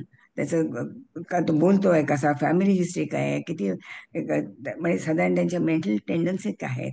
नंतर थोड्या सायकॉलॉजिकल टेस्ट दिल्या जातात, so that you can really basically find out the root cause, if possible, causes of this anxiety or depression and the nature of mental challenges. आणि ह्याच्यावरनं जसं psychiatrist ठरवू शकतात, तसं सायकॉलॉजिस्ट कुठल्या प्रकारची सायकोथेरपी वापरायची ह्याचा डिसिजन घ्यावा लागतो. तर पहिली म्हणजे most common and very popular is CBT. Sir CBT ह्याचं मुख्य म्हणजे या CBT मध्ये प्रथम तुमच्या थॉट प्रोसेसेस करता लक्ष देतात and they point out and make it to person's understanding की कुठले thought process are not really right good for you, how are they affecting you, and gradually they help him to replace the negative thought processes with positive thought processes. Anaghatai, CBTचा full form पण सांगा. Cognitive behavioral disorder. Cognitive behavioral therapy. Cognitive behavioral therapy. So that's नंतर DBT आहे, dialectical behavior therapy आहे, interpersonal therapy आहे, exposure therapy आहे. आणि ह्याचं महत्व असं, कोणाला एलिव्हेटरमध्ये जायची भीती वाटत असते, तर किंवा लोकांशी बोलायची भीती वाटत असेल, तर हळूहळू त्याला त्या सिच्युएशनच्या जवळजवळ सेफ एन्व्हायरमेंटमध्ये आणायचं, म्हणजे त्याची भीती ती कमी होते. तर माझा एक पेशंट होता, त्याचं सांगते, इंजिनियर मोठ्या पोझिशनला, पण कधी त्याच्या बरोबर काम करणाऱ्या लोकांशी त्याला बोलताच येत नव्हतं. आपण आपल्या ह्याच्यामध्ये डबा खायचा, म्हटलं what are you doing, to why can you not talk, भीती वाटते. म्हणजे ते मला बोलणार नाही माझ्याशी. म्हटलं का नाही बोलणार? पहिल्या दिवशी नुसतं हात कर, हास दिसेल त्याच्याशी हात कर, हॅलो म्हण, असं करून करून नंतर म्हटलं मग आता पुढे त्याच्याकडे बरोबर डबा खायला बस. म्हणाल ते मला घेतील का त्यांच्या ग्रुपमध्ये? म्हटलं बस तर खरं, तू बॉस आहेस त्यांचा, काही नाही म्हणत, बघ मग एक्सप्रेस. असं करून त्यांच्याशी सगळी मैत्री या माणसाची जमली आणि त्याची ही भीती गेली आणि त्याला मोठं promotion. So that is what even exposure therapy हे आहे. तुम्ही लहान हात नेहमी ऐकलं असेल, लहान मुलांना भीती वाटली कुत्र्याची, तर हळूहळू एक आपला स्टफ कुत्रा म्हणजे हे मग ते लांब ठेवतात, मग चांगल्या मूडमध्ये जरा जवळ आणतात, जरा जवळ आणतात, जरा जरा, तोपर्यंत त्या मुलाला सवय होऊन त्याची भीती नाही. असं एक्सपोजर या थेरपीज पण वापरल्या जातात. आणि हे ट्रीटमेंट हे या सगळ्या त्यांच्या जी म्हणतात त्यांचे जे मेसेजेस देतात, ज्या तऱ्हेने बोलतो याच्यावर ते ठरवलं जातं. तर पुढला त्यांचा प्रश्न आहे म्हणजे सेल्फ हेल्प. म्हणजे कितीही थेरपी तुम्ही घेतली तरी सेल्फ हेल्प त्याच्या बरोबरीने तुम्हाला अत्यंत जरूर आहे. जिथे मेडिसिन्स घ्यायला पाहिजे तिथे घ्यायलाच पाहिजे. काही वेळा नुसती सायकोथेरपी पुरते, काही वेळा ते पुरत नाही. नंतर तर मग ह्याच्यामध्ये मुख्य काय, तर तुमचे बॉडी प्रॉपर ह्याच्यामध्ये कंडिशनमध्ये ठेवायची, कारण mind and body are connected. म्हणजे regular exercise, quality sleep, healthy diet, sugar कमी, स्मोकिंग नाही, अल्कोहोल थांबवा, टी कॉफी पण कमी करा. कारण हे टी कॉफी अल्कोहोल ह्यानी जरी थोडा वेळ शांतपणा वाटत असेल तरी अल्टिमेटली त्याचा तुमच्या बॉडीवर आणि मनावर दुरुपयोग होतो. नंतर spend time with people who like, who love you, who care about you. असा सोशल ग्रुप तयार करा. ह्याच्यामधून पण डिप्रेशन, अँझायटी कमी व्हायला खूप मदत होते. आणि आता दुसरं म्हणजे self care activities, yoga, exercise महत्त्वाचं आहे. आता कोपिंग मेकॅनिझम हे फार महत्त्वाचे आहे. तुम्ही जसं फिजिकल केअर जशी घेता तशीच त्याच्यापेक्षा महत्त्वाची तुम्हाला इमोशनल सेल्फ केअर ही फार महत्त्वाची आहे. कारण शेवटी emotions only guide your behaviour. तर मग ही इमोशन सेल्फ केअर कशी घ्यायला पाहिजे, त्याचं एक म्हणजे माइंडफुलनेस मेडिटेशन. मेडिटेशन कुठल्याही प्रकारचं घ्या, तुम्ही चॅन्टिंग करा, त्यामध्ये मनाला शांतता नक्की मिळते.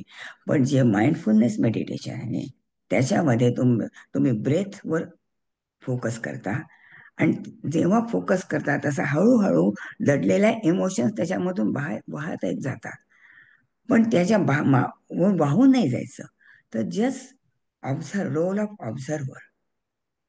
त्याला क्रिटिक नाही करायचं, मला असं वाटतं, मला नाही क्रिटिकल नाही करायचं, तर जस्ट ऑब्झर्व इट आणि एक्सपिरियन्स इट. नावं नुसती ठेवायची नाही, एक्सपिरियन्स इट.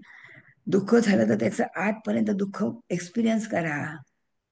अँझायटी वाटली ती आत जाऊ दे, एक्सपिरियन्स करा. आणि नंतर आणखीन उपाय म्हणजे त्याला नावं ठेवा. म्हणजे आज मला नावं ठेवायची नाही, नावं द्या. म्हणजे अरे अरे वा, आज मला अंगावर बरा आला वाटतं, अंगावर आला वाटतं पुढे. नंतर समजा डिप्रेशन, अरे आज ही अँझायटी आपली काय म्हणतात, हेवा दावा फार नाचतोय बरं माझ्या मनात. असं नावं द्या प्रत्येक इमोशनला. आणि जितकी नावं द्याल आणि लाईट पद्धतीने कराल, तितका त्याचा मनावरचा इफेक्ट कमी होत जाईल, and you will be taking care of your emotions. तर मी तुम्हाला माइंडफुल मेडिटेशन करा. माइंडफुलनेस मेडिटेशन अगदी आग्रहाने सांगते, अगदी थोडा वेळ केलं तरी चालेल, म्हणजे जजमेंट त्याच्यामध्ये वापरायची नाही. नंतर आणखीन एक आहे, एक पद्धत आहे, म्हणजे हे स्वतः नुसतं करून पुरत नाही. तर तुम्हाला जर जाणवलं आपल्याला डिप्रेशन, अँझायटी येते, तर ask for help before it starts breaking you. त्याला म्हणतात pre ask. Ask for help before it starts breaking you. आता हे आणखीन सुद्धा काही थोडा पटकन वेळ घेते, कारण महत्वाचं वाटतं मला, सायली. तर आणखीन एक आहे, दुसरा एक आहे ग्राउंडिंग टेक्निक्स आहेत. त्याचा 3-3-3 हा एक प्रकार आहे, तो तुम्ही केव्हाही करू शकता.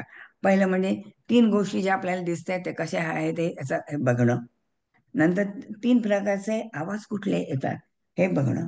आत्ताच विचार करा तिथे बसल्या बसल्या, आणि 3 ठिकाणचे स्पर्श कुठले आहेत बघा. स्वतःला हात लावा, तुमच्या कम्प्युटरला हात लावा, टेबलाला हात लावा.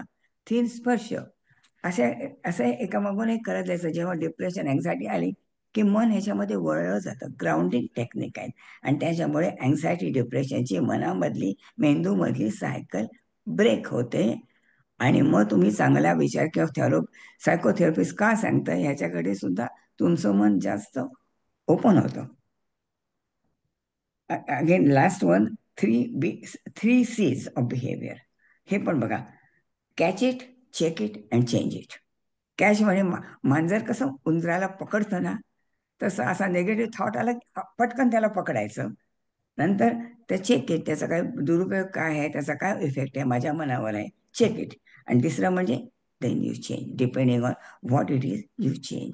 सो हे सगळे सेल्फ हेल्पचे अनेक प्रकार तुम्ही जर वापरले तर तुमची सिव्हिरिटी तर कमी होईल, प्रॉग्नॉसिस चांगलं होईल, and you will recover much faster.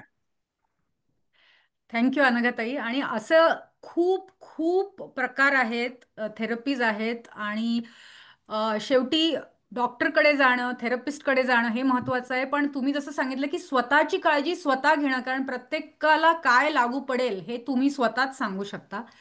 तर हे खूप छान मेसेज दिलात. आपण पुढे जायच्या आधी मला वाटतं श्री ठाणेदार यांना जायचं आहे. ते अजून आहेत का? I think he left. I thought he left. Okay okay, त्यांचे आभार मानायचे होते. या नाही, 12ला त्यांना जायचं होतं ना. I think he left. Okay. आपण झाले का बारा? मला एक दोन गोष्टी बोलाव्याशा वाटतात डॉक्टर म्हणून. एक डॉक्टर मिनिट, मला तुम्ही दिसत नाही आहात.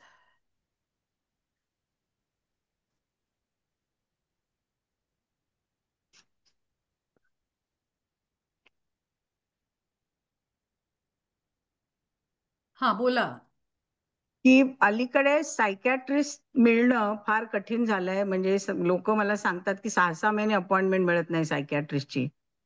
तर माझ्या अशा अनुभवात आलंय की आपले प्रायमरी प्रॅक्टिशनर जे आहेत, प्रायमरी डॉक्टर जो आपला असतो, family doctor, they are treating lot of mental health problems.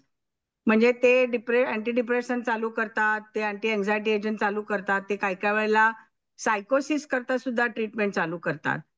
तर मी सगळ्यांना असं अर्ज करीन की जर तुम्हाला स्वतःला काही प्रॉब्लेम असला किंवा तुमच्या लव्ड वनला जर असा काही प्रॉब्लेम तुम्हाला वाटला, तर पहिला तुमचा contact is your primary physician. आणि they are very good in handling the psychiatric issues these days. कारण त्यांच्या ते पदरातच येऊन पडत राहतं अनफॉर्च्युनेटली. कारण सायकॅट्रिस्ट खूप कमी कमी होत चालले आहेत. जे आहेत ते खूप स्पेशलायझेशन कडे जात आहेत. त्याच्यामुळे साधा नॉर्मल रेग्युलर सायकॅट्रिस्ट खूप कमी झाले आहेत आता हल्ली. आणि काही प्रश्न आलेले आहेत, त्याचे जर आपण अड्रेस करणार असलो तर करू शकतो. आपण शेवटी करूयात ते. Okay okay. तर मला हेच सांगायचं होतं की आपण शेवटी काही रिसोर्सेस पण शेअर करणार आहोत. म्हणजे आता आपण जे म्हणतोय ना की हे करायला हवं ते करायला हवं, तर इथे एस्पेशली नॉर्थ अमेरिकामध्ये राहणाऱ्या लोकांना काय काय रिसोर्सेस आहेत हे किती सहजपणे तुम्ही ऍक्सेस करू शकता ह्याविषयी आपण बोलणार आहोत. पण मला आत्ता तुम्ही जे म्हणालात ना डॉक्टर खाडीलकर, त्यावर थोडं अजून बोलायचंय. कारण मी या क्षेत्रात काम करते आणि आम्ही जनरली जेव्हा लोकांना सांगतो की तुम्ही थेरपी घ्या किंवा तुम्ही मदत घ्या, तर आम्हाला असा अनुभव येतात की लोक म्हणतात की आम्ही प्रयत्न केला, पण आम्ही जेव्हा इथे थेरपिस्टकडे जातो तेव्हा आमचा अर्ध्यापेक्षा जास्त वेळ हा त्या थेरपिस्टला, त्या अमेरिकन थेरपिस्टला आमचं कल्चर समजावून सांगण्यात जातो. आणि मग आम्हाला म्हणजे त्याचा काही असा उपयोग जास्त होतोय असं वाटत नाही, कारण त्यांना समजत नाहीये की आमच्या कल्चरमध्ये कसं असतं. तर हॅव्हिंग कल्चरली रेलेव्हंट थेरपिस्ट ही खूप मोठी गरज आहे. आणि आता दिवसेंदिवस number of south Asian therapist वाढत चाललेले आहेत. तर शेवटी मी काही स्लाइड्स शेअर करीन, त्याच्यामध्ये how to find a South Asian therapist हे तुम्हाला माहिती सांगू आम्ही की खूप सोपं झालंय. So make sure you find a therapist who understand your culture. कारण बऱ्याचशा गोष्टी या थेरपीमध्ये तुमच्या कल्चरशी निगडित आहेत. म्हणजे एखादी थेरपी जी एका अमेरिकन माणसाला लागू होईल तीच एखाद्या साऊथ एशियन माणसाला लागू होईल की नाही, कारण तुम्ही तुमच्या फॅमिली विषयी किंवा तुमच्या स्वतःविषयी जे बोलता हे कल्चरली खूप डिफरंट असू शकतं. तर त्याचा फायदा होण्यासाठी पण बरोबर सायकियाट्रिस्ट किंवा सायकोथेरपिस्ट शोधणं हे पण महत्वाचं, तितकंच महत्वाचं आहे. तर आता मी पुढचा प्रश्न ऍक्च्युली ओपन अप करते अनघाते आणि डॉक्टर खाडीलकर दोघींना. आणि हे आपल्याला, आपण तर नेहमी याविषयी बोलतो as practitioners in this field, की आपल्या कम्युनिटीमध्ये, south Asian community especially Indian कम्युनिटीमध्ये, जसं आपण या सिनेमात बघितलं किंवा जसं ठाणेदारांनी आपल्याला सांगितलं की जो टॅबू आहे याविषयी बोलण्यात, मग ते साधं डिप्रेशन, एन्झायटी असो, कुठलाही मेंटल इलनेस असो, किंवा अगदी टोकाचं एखादी अशी घटना घडते आणि त्याविषयी बोलणं असो, हे केलं जात नाही. तर can you talk a little bit की का का आपण म्हणजे ह्याविषयी बोलत नाही, किंवा काय फॅक्टर्स आहेत which really keeps our community very closed about it. These are family secrets. These are secrets, whether it's about a child, लहान मुलाला त्रास होत असेल किंवा तरुणाला होता किंवा अगदी म्हाताऱ्याला त्रास होत असेल, तरी अजून तर नॉर्मलाइज झालेलं नाहीये. तर what are some of the factors? Somebody mentioned religion, मला वाटतं Mangalatai you mention religion. So can you talk about some of those factors? हे तू बोलताना माझ्या डोक्यात एक चाललं होतं की आपल्याकडे लहानपणापासून डोक्यावर काहीतरी असं एक इम्प्रेशन झालेलं असतं की काहीतरी मानसिक तोल गेला की वेडी आहेस, हा वेडा झाला किंवा ही वेडी झाली. हा वेडा वेडी हा शब्द काही गमतीने वापरला जातो, पण तो इतका भारदस्त शब्द आहे आणि तो आपल्या डोक्यात घर करून बसलेला असतो. आणि मग हळूहळू जसं पुढे पुढे जेव्हा जातो, आणि तू अगदी सुरुवातीला म्हणालीस की लोक काय म्हणतील, पण ते राजेश खन्नाचं गाणं आहे ना, कुछ तो लोग कहेंगे लोगों का काम है कहना. तेव्हा आपण आपल्याला जे मनाला योग्य वाटतं ते करत राहायला पाहिजे. हा हा स्वतःच्या केअरचा सगळ्यात मोठा भाग आहे. तर टॅबू म्हणा किंवा स्टिग्मा म्हणा किंवा भीती म्हणा लेबल लावायची, आणि ठाणेदारांनी जसं अनुभव स्वतःचा सांगितला की आपलीच कम्युनिटी आपल्यालाच दूर टाकते. आणि हम्म. नॉट ओन्ली आपल्याला दूर टाकते, आपल्याला जर कोणी मदत करायचा प्रयत्न केला तर त्यांनाही दूर टाकते. हे अनफॉर्च्युनेट ह्युमन नेचर आहे असं मी म्हणेन थोडासा. पण आपण सगळ्यांनी जर त्याचा विचार करून जर अवेअरनेस ठेवून जर प्रयत्न केला असं नाही करायचा, तर मला असं वाटतं it will go a long वे. दुसरं म्हणजे एक असं असतं की एस्पेशली पुरुषांना असं मी म्हणेन, नॉट जनरलाइज स्टेटमेंट, पण जास्ती पुरुषांना तो विकनेस वाटतो हो. की मला काहीतरी होतंय. जसं आपण आपण बायका चिडवतो पुरुषांना, अरे हा डिरेक्शन पण विचारत नाही गाडी चालवताना. तसा तो प्रकार आहे. म्हणजे जो माणूस डिरेक्शन विचारू शकत नाही गाडी करता, तो स्वतःची डिरेक्शन कोणाला विचारणार? खरं ना? बरोबर. त्याच्यामुळे ते आणि एक असतं की मी I should be able to handle this on my own. पण नाही होत तसं अनफॉर्च्युनेटली. आणि म्हणून हे आपण हे आता जे आज करतोय हे more and more is necessary आपल्या आपल्या समाजाला. आणि कल्चरली तू म्हणालीस तसं unfortunately culturally competent therapist are not available. त्याच्यामुळे प्रॉब्लेम आहे मोठा come to think of it. पण तू म्हणाली हळूहळू येत आहेत नवीन नवीन हळूहळू मुलं. वाढतंय. आणि गंमत अशी आहे की भारतात जेव्हा आम्ही शिक्षण घेतलं सायकोलॉजीमध्ये, तेव्हा आमची टेक्स्टबुक सगळी अमेरिकन होती. म्हणजे हं, हं, हं, आपल्याला जी गरज आहे की आपल्या कल्चरशी निगडीत थिअरी डेव्हलप करणं, हं, शिकवणं, थेरपीज डेव्हलप करणं आणि त्या हं, वापरणं, ते हळूहळू व्हायला लागलंय. पण किती नाही म्हटलं तरी वेस्टर्न ह्याचाच पगडा आपल्या याच्यावर आहे. सो प्रत्येकाने तुम्ही जे सांगितलं की आधी स्वतः हे बघा की काय त्रास होतोय आणि तुम्ही त्यात how can you help your self, हे खूप महत्वाचं आहे. आणि ना म्हणजे आपण कल्चरल जे म्हटलं तर इतकं महत्वाचं आहे की आता माझ्या जनरेशनला किंवा माझी पुढची जनरेशन म्हणजे 60-50 लेट 50ची जनरेशन, त्यांची मुलं आता थेरपिस्ट होऊ बघतात किंवा बरोबर. त्या मुलांना सुद्धा आपलं कल्चर कळत नाही. कारण they grow up here in this American culture. त्याच्यामुळे इथे पेरेंट्सचे वगैरे बरेच काही काही प्रश्न असे आहेत, तो जो इम्पॅक्ट इन्फ्लुएन्स आहे तो पॉझिटिव्ह आणि निगेटिव्ह दोन्ही यांनी महत्वाचा आहे. अनघाताई अगदी. तुम्ही सांगशाल? बरं, मला एक दोन गोष्टी वाटतात. पहिलं म्हणजे अ, अ, तुम्ही जास्त भावना कुरवाळू नका, काम करा. हे किती वेळा आपण ऐकतो, भावनानुसार करून हे होत आहे त्याला काही नाही. कारण हे जास्त काय म्हणतात, चांगल्या परिस्थितीत हे असलं ना की याचे हे अ, दृश्य परिणाम आहेत वगैरे, अशा जरी करून सुद्धा हे दपवलं जातं. दुसरं म्हणजे आपलं कल्चर लेफ्ट ब्रेन कल्चर आहे. माझा जो थोडा आहे म्हणजे नीट एक प्रॉपरली टेक्निकली व्यवस्थित हे करणं असं आहे. Right brain culture is more creative. तेव्हा आपले लोक भावना किंवा ह्याच्याबद्दल विचारच करत नाही. त्यांना त्या भावना म्हणजे मला असं होतं का होतं हे त्यांना उलगडून सुद्धा सांगता येत नाही. त्यामुळे दुसऱ्या कल्चरच्या थेरपिस्टकडे त्याला जायला प्रॉब्लेम येतो. पण ही एक गोष्ट मुख्य आहे. आणि सोशल स्टिग्मा तर आहेच, त्याला पैसे लागतात. Not only it is our insurance सगळीकडे त्याचा तेवढं त्यांना इतके दिवस जाता येत नाही. सो मला असं वाटतं की BMM किंवा निरनिराळे मेंटल आपल्या ज्या ऑर्गनायझेशन आहेत त्यांनी सपोर्ट ग्रुप तयार केले पाहिजेत. Where you have some whatever depression, anxiety, तुम्ही तशा प्रकारच्या ग्रुपमध्ये जाऊन तुम्ही बोलू शकता. म्हणजे तुम्हाला स्वतःचं काय प्रॉब्लेम आहे ह्याचं जास्त जाणीव होईल. असे सपोर्ट ग्रुप आपल्या कल्चरमध्ये निरनिराळ्या ठिकाणी तयार केले पाहिजे. BMM can take that initiative and do this support groups. त्याचं या. वाक्य. आणि आणि कोणाकडे डेथ अनदर थिंग, त्याच्यामधून बाहेर कसं यायचं? There is no support speaking group. Speaking of support group, language is one of the biggest barriers. हो. तर आपल्याकडे जर आपण कोणी असे झूम वर ट्रान्सलेशन म्हणा इंटरप्रेट करणार जर काहीतरी तुम्ही एक्सपर्ट टेक्नॉलॉजी एक्सपर्ट करू शकलात तर that will be a big help.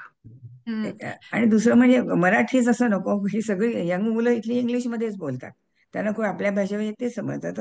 You can they can come for this support groups, they have in English, आपल्या भाषेमध्ये करू शकतात किंवा most of us understand English. आणि आपल्या हे असले तर पीपल कॅन टॉक. नुसतं आपल्याला समजू शकणारा एक माणूस दुसऱ्या कल्चरचा जरी असला तरी people can open, specially in groups like this similar problem. असं काहीतरी ही सोशल अवेअरनेस आणि ही सगळे अवेअरनेस आणि availability of people having similar problem हे तयार केलं पाहिजे. That's what I think.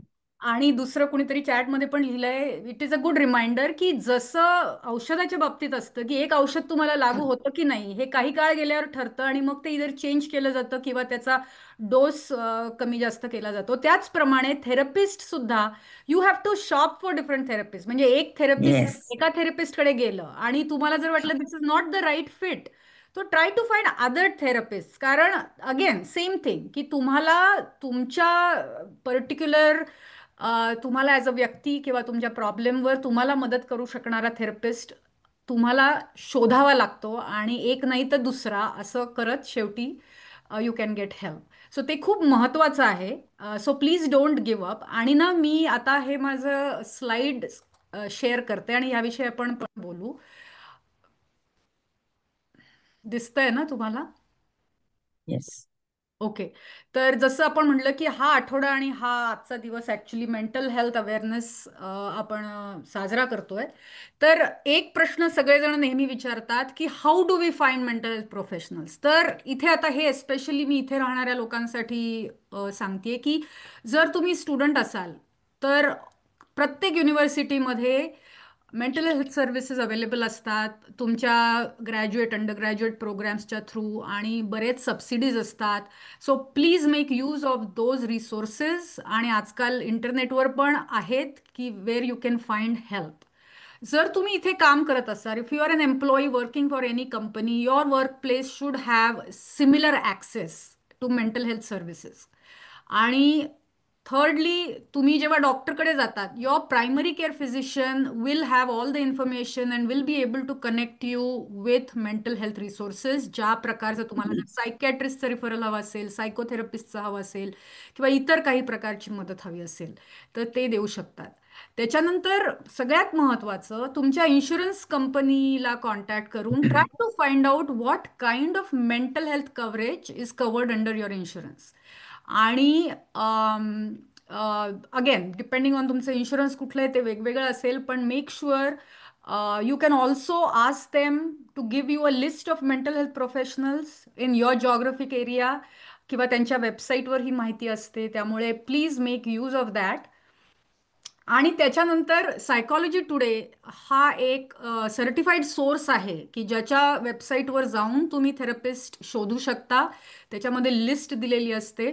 Again depending on तुम्ही सायकियाट्रिस्ट शोधताय का थेरपिस्ट शोधताय, you can find different groups of individuals. त्यांचे रिव्ह्यूज लिहिलेले असतात, त्यांची पेमेंट आणि सगळी माहिती दिलेली असते. So make sure you just तुम्ही दुसरी कुठलीही गोष्ट करताना जो रिसर्च करता, मग एखादी कार घ्यायची असो किंवा जे काय असो, आपण खूप रिसर्च करतो, तसंच ह्याच्यातही करा. आणि मग मी hopefully you will find somebody. आणि ते वेगवेगळे एरियाज पण स्पेसिफाय करतात की समजा डिप्रेशन, एन्झायटी किंवा इतर कुठले प्रॉब्लेम्स, रिलेशनल इश्यूज, कुठल्या विषयी मदत हवी आहे त्यानुसार तुम्ही थेरपिस्ट शोधा.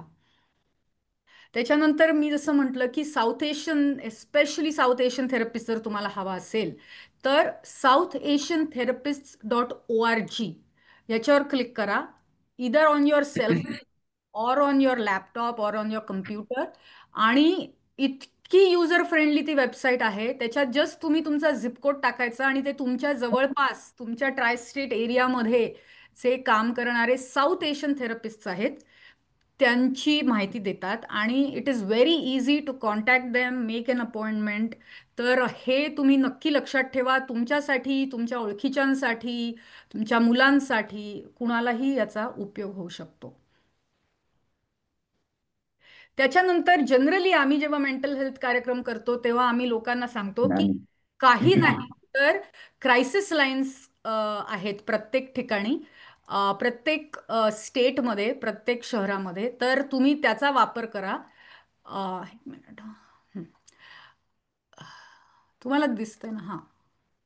तर जसं आणि हे 24/7 ओपन असतात. So you can talk to a trained crisis counsellor who can give you, म्हणजे अगदी त्या क्षणी तुम्हाला पॅनिक अटॅक आलाय आणि आता मी काय करू, काही कळत नाही आणि मी एकटा आहे, तर काय करू, तर you can call and talk to somebody and that person can help you go through that experience and make sure you get help. त्याच्यानंतर national alliance on mental illness, NAMI, ही नॅशनल ऑर्गनायझेशन आहे आणि त्याचबरोबर त्यांचे प्रत्येक स्टेटमध्ये chapters आहेत. तर तुमच्या तिथल्या नामी हेल्पलाईनला तुम्ही फोन करू शकता किंवा नॅशनल हेल्पलाईनला फोन करू शकता आणि त्यांच्याकडे प्रचंड प्रमाणात रिसोर्सेस अवेलेबल आहेत, सपोर्ट ग्रुप्स आहेत, खूप माहिती अवेलेबल आहे. तर ह्या सगळ्याचा वापर तुम्ही करू शकता. त्याच्यानंतर आज आपण सुइसाईडवरची ती शॉर्ट फिल्म पाहिली, तर जनरली लोकांना एक तर असं वाटतं की हां, हे दुसऱ्या कुणाच्या तरी घरात घडेल, माझ्या घरात कधीच घडणार नाही. पण आपण हा विचार बाजूला ठेवून नेहमी तयार असलं पाहिजे. It can be anybody. So what are some of the warning signs of सुइसाईड?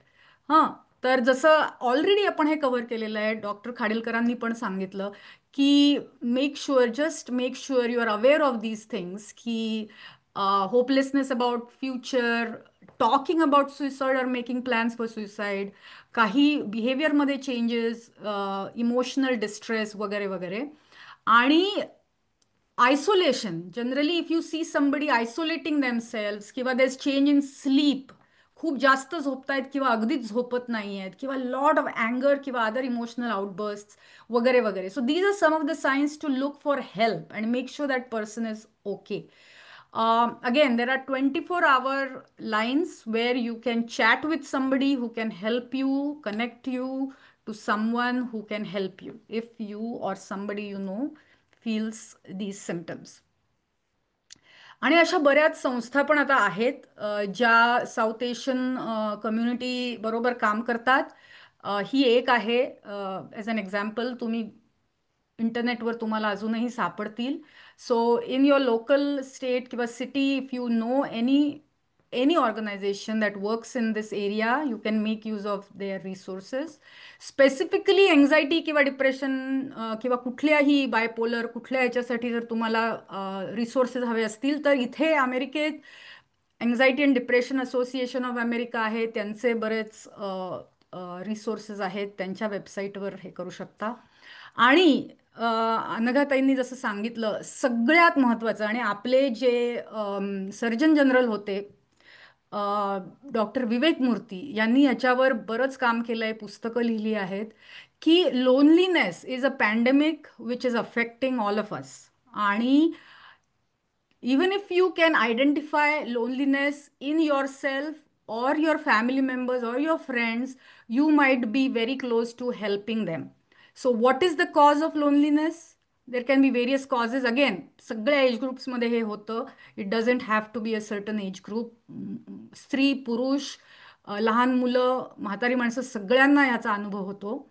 So identify, take steps to connect with others. आजकाल तर टेक्नॉलॉजी आहे which really helps us to connect with each other. त्याच्यानंतर practice self care, आणि आम्ही meditation आणि self care ग्रुपमध्ये सतत ह्यावर सेशन्स घेत असतो. अन्नघाताईंनी आत्ता थोडक्यात सांगितलं सुद्धा. तर you can figure out what works for you and develop self care. आणि सगळ्यात महत्त्वाचं म्हणजे seek professional help if you feel that there is really an issue. तर हे अगेन मी खूप थोडक्यात हे सांगायचा प्रयत्न केलेला आहे. तर याला अजून ॲडिशन म्हणून जर अनघाताई किंवा मंगलाताई तुम्हाला काही सांगायचं असेल तर आपण ते घेऊ, आणि नंतर let's go over some of the questions. Last 10 minutes. मी आत्ताच एक शेअर केलाय, मी तुला बोलले आधी, ती न्यूजर्सी मध्ये साम्हीन म्हणून एक संस्था आहे. मी आता लेटली मी न्यूजर्सीत मूव्ह झाल्यापासून I been working with them a little bit. South Asian mental health initiative and network. तर people can visit that website, आणि लोकल न्यूजर्सीवाले काही म्हणजे त्यांचे खूप हे असतात, अवेअरनेसची वर्कशॉप असतात, शिबिरं असतात. मी जे प्रयत्न करते त्याला जायचा आज मच एज पॉसिबल. अशी प्रत्येक न्यूयॉर्कमध्ये वगैरे तर भरपूर आहेत, प्रत्येक स्टेटमध्ये आहेत. All you have to do is look up for it. बरोबर. You have to get up and look up for it. You have to advocate for yourself. That is the bottom line. And your loved one obviously goes without saying, you know. Thank you. Anaghatai, any thought? हो, आणि दुसरं एक मी टाकलं याच्यावर, मला recently मी काही जणांकडून ऐकलंय, आपण इथे जे झूम करतोय तसं talking about culturally competent therapy, people are seeking therapy from India on Zoom. हो हो हो, ते पण करता येतंय आजकाल. यस, आणि it has been very helpful to these people. Successful, yes. कारण जर तुम्ही भारतातला सायकोथेरपिस्टशी इथून ऑनलाईन सेशन्स घेऊ शकलात तर तेही तुम्ही करू शकता, कारण यू विल रिअली फील की they understand you because they know your culture, आणि so that is another way. Thank you. आणि फायनान्शियली इट्स चीपर. अच्छा. आता मी जस्ट कॉमेंट्सच्या थ्रू जाते. अनघाताई, तुम्ही बोला जर काही तुम्हाला शेवटचे. तुम्ही म्युटेड आहात. ओके, आलाय. नाही, मला एकच इथे एक प्रश्न म्हणून एक लक्षात आलं की if pampering in the childhood, overprotecting can cause disorders in the adulthood. Well, एकाच गोष्टीने काही अडल्टहुडमध्ये डिसऑर्डर होऊ शकत नाही, त्याला बरेच कॉजेस असतात. पण एकच पेरेंट्सना सांगावं असं वाटतं, गिव्ह अ रियालिटी चेक. घरी पॅम्पर केलं, गिव्ह अ रियालिटी चेक. किंवा कुठेतरी हॉटेल वेट्रेसचा जॉब करा ह्याच्यामध्ये, तुमच्या वेकेशनमध्ये. अशा तऱ्हेने त्या मुलाला दुसऱ्या जगाशी थोडा संबंध वाढवा, म्हणजे त्याला automatic where do I fit into the world ही कल्पना येईल. जितकी चांगली कल्पना येईल तेवढा it doesn't have to hamper his progress really, because that is on the only thing. त्यांना बाहेरून बरेच मेसेजेस मिळतच असतात. आणि आणखीन एक, okay, I am forgetting what I wanted to say. ठीक आहे, यू कॅन शेअर लेटर. आपण पुढे वाचू. तर रत्नाकणे यांनी विचारलंय, please share the book link to buy और रीड. तर मला वाटतंय तुम्ही श्री ठाणेदार यांच्या पुस्तकाविषयी जर विचारत असाल तर ही श्रींची इच्छा असं त्यांच्या पुस्तकाचं नाव आहे. त्याच्यानंतर क्रांती यांचा हात वर आहे. बोला क्रांती, तुम्हाला प्रश्न आहे का? एक मिनिट, अनम्यूट करा प्लीज.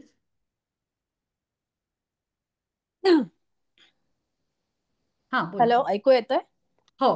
ओके. नाही, एक्सलंट प्रेझेंटेशन बाय एव्हरीबडी. मी पेन मॅनेजमेंटमध्ये काम करते आणि lot of our patients need also psychotherapy services which is not available. I just want to comment की YMCA मध्ये सिल्वर स्निकर्स म्हणून प्रोग्राम आहे. ते तिथे कोणालाही जाता येतं, म्हणजे ॲट अ मिनिमम प्राईस, किंवा वेगवेगळ्या हॉस्पिटल्समध्ये स्कॉलरशिप्स प्रोग्राम्स असतात, त्यांच्या थ्रू पण हेल्प मिळू शकते. आणि जनरली टीनेजर्स आणि यंगर ह्याला पेरेंट्सनी घाबरायला नाही पाहिजे कुठल्याही विषयाला हात घालायला. वी आर अ पेरेंट आणि दे आर द किड. तेवढंच मला म्हणायचं होतं. आणि excellent presentation by Mangala Khadilkar आणि अनघा बर्वे, आणि you guys are nicely moderating it. आणि स्पीकिंग ऑफ क्रॉनिक पेन ची management is so important, because that is the biggest contributor to depression and eventual unfortunate end to it. Yeah. I know quite a few people who have succeeded in ending life because of chronic pain.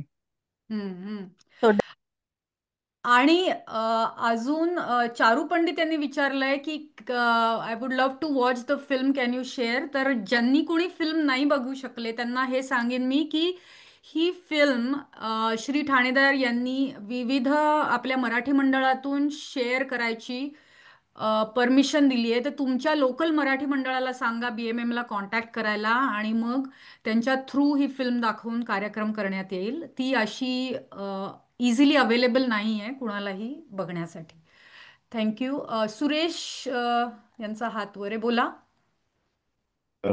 नमस्कार. मला medical background आहे पण सायकायट्रिक नाही, आणि मी retire झालेलो आहे. परंतु मला 2 पुस्तकांची नावं सांगावीशी वाटतात. की हे इथन क्रॉस, KROSS, हे युनिव्हर्सिटी ऑफ मिशिगन मधले सायकोलॉजिस्ट आहे, रिसर्च सायंटिस्ट, आणि त्यांनी या पुस्तकांची नावं लिहिली आहे. वन इज चॅटर, CHATTER, आणि शिफ्ट.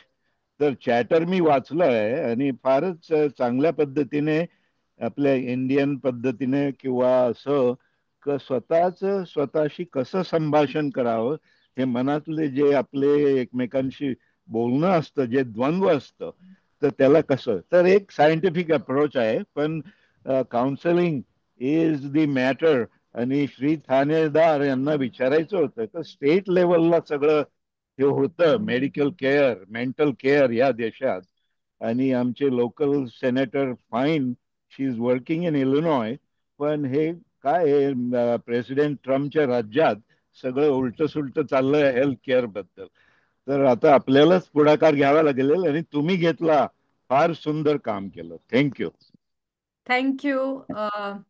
सायली, हा, मला असं वाटतं माझ्या unless I missed it completely, आपण एका महत्वाची गोष्ट माझ्या मते आपण ऍड्रेस नाही केली थोडीशी, आणि हा, एक दोन प्रश्नांनी तो विचार माझ्या डोक्यात यायला लागला हा. की जेव्हा आपलं माणूस सुसाईड करतं हम्म.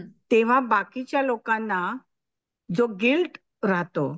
त्याच्याबद्दल, जे ठाणेदारांनी उल्लेख केला की लोक त्यांना म्हणाले की तुमच्यामुळे, म्हणजे कारण लोक blame you need to put the blame somewhere. Somewhere, बरोबर. तर त्या गिल्ट करता सुद्धा बाकीच्या माणसांनी शुड गो फॉर काउन्सिलिंग आणि थेरपी म्हणा किंवा असं काहीतरी.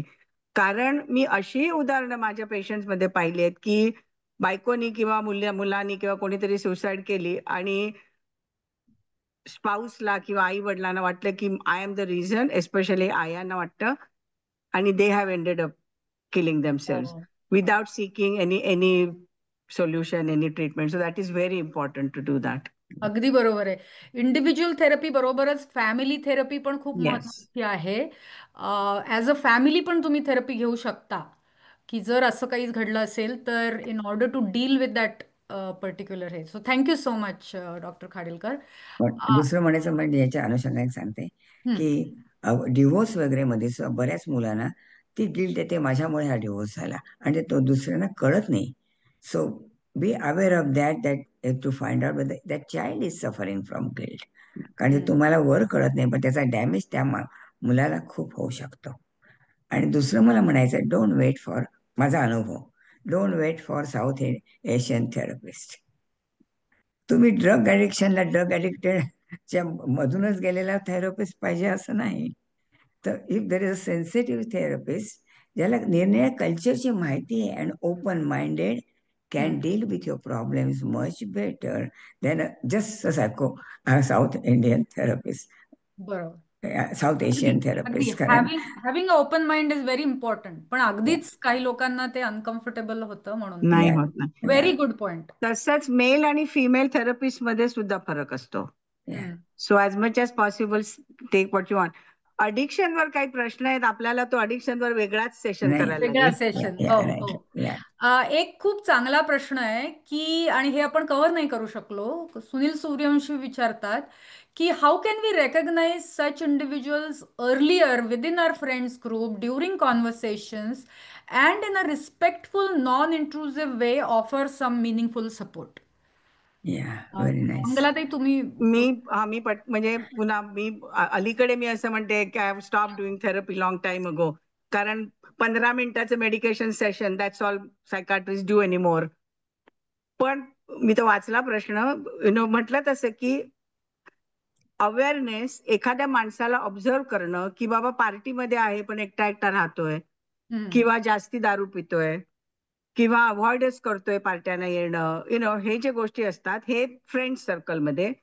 घरातल्या माणसाला विड्रॉल फ्रॉम रेग्युलर ऍक्टिव्हिटीज, जास्ती झोपणं किंवा कमी झोपणं, जास्ती भूक किंवा कमी भूक, थोडं थोडं काहीतरी ड्रग कडे जाणं मुलांच्या दृष्टीने म्हणा किंवा ह्याच्या दृष्टीने, अकॅडमिक फेल्युअर्स, ए नाही आणला, बी नाही आणला, सी नाही आणला, हे सगळं, हे अवेअरनेस पाहिजे. आणि अर्लियर कोणीतरी असं, मला वाटतं क्रांती म्हणाली, कोणतरी म्हणाले की you have to be a parent for this, you are not their friend at this time, you have to be a parent. आणि हे ऑब्झर्व करून आता न दुखवता कसं प्रेझेंट करायचं, हे मला असं वाटतं प्रत्येकाने ठरवायला पाहिजे. त्यांचा कम्फर्ट, स्वतःचा कम्फर्ट झोन, दुसऱ्याचा कम्फर्ट झोन, आणि किती इंट्रुसिव्ह तुम्ही होऊ शकता. पण प्रयत्न करत राहायचा विचेवर वे यू कॅन, असं माझं मत आहे. समजा असं असलं की तू माझी मैत्रीण आहेस आणि अनघाला मी नोटीस केलं की अनघाला काहीतरी वाटतंय, आता मी म्हणायचं अगं सायली बोल ना जरा तिच्याशी, तू may be she listen to you. हे प्रयत्न आपण करत राहायचे जितके शक्य आहे तितके. अगदी बरोबर. आणि आणि एक ह्या पटकन सांगू का सायली, हा सोशल मीडियावर तो मित्र काय टाकतो हे बघा. आता आपल्या पूर्वीचा याचा फायनान्शियल डिरेक्टर होता याचा कोमी, तर त्यांनी जे सोशल मीडियावर टाकलं तर म्हणजे कुठेतरी मनामध्ये मोठा टर्मॉइल सुरू असतो. तर तुम्ही ही लहान मुलं तर खूप टाकतात सोशल मीडियावर, त्याच्यावरून तुम्हाला कळू शकतं की ह्याची परिस्थिती काय आहे.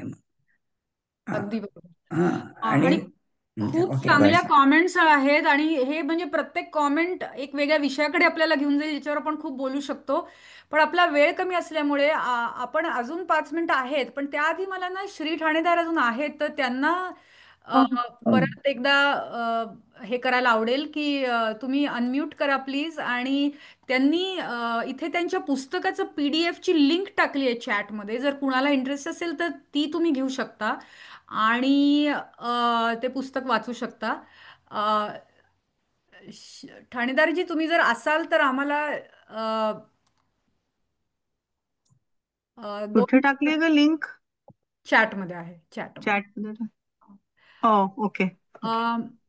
मला वाटतं नाही येत ते. ठीक आहे, आपण वाट बघू. चंद्रगुप्त वेदक, हा बोला, तुम्ही म्युटेड आहात.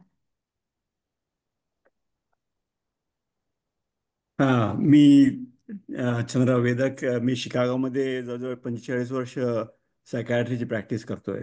So very very nice presentation आणि फार महत्त्वाच्या विषयावरती बोलणं झालेलं आहे. आम्ही सुद्धा शिकागोमध्ये 31 मेला यावरती करणार आहोत. मी एक व्हेरी टॅलेंटेड यंग मॅन त्याची इंटरव्ह्यू घेणार आहोत about his mental health journey. There are, of course, many barriers, and I think these programs will certainly open channels to talk about these issues and bring some more attention to the issues. So thank you very much. Thank you. आणि सायली पटकन एक गोष्ट सांगते experience वरून. By the way doctor Vedak, nice to meet you on the Zoom. इथे एका 14 वर्षाच्या मुलाने आत्महत्या केली. तर त्याच्या आईने, त्याचं नाव शिव असं त्याचं नाव होतं, तर त्याच्या आईने असं हे होऊन गर्भगडीत होऊन डिप्रेस होऊन वगैरे विड्रॉ न करता पार्ट हे करून तिने शिव्स थर्ड आय, शंकराचा तिसरा डोळा, शिव्स थर्ड आय अशी ऑर्गनायझेशन स्थापन केली आहे टीनेजर्स करता.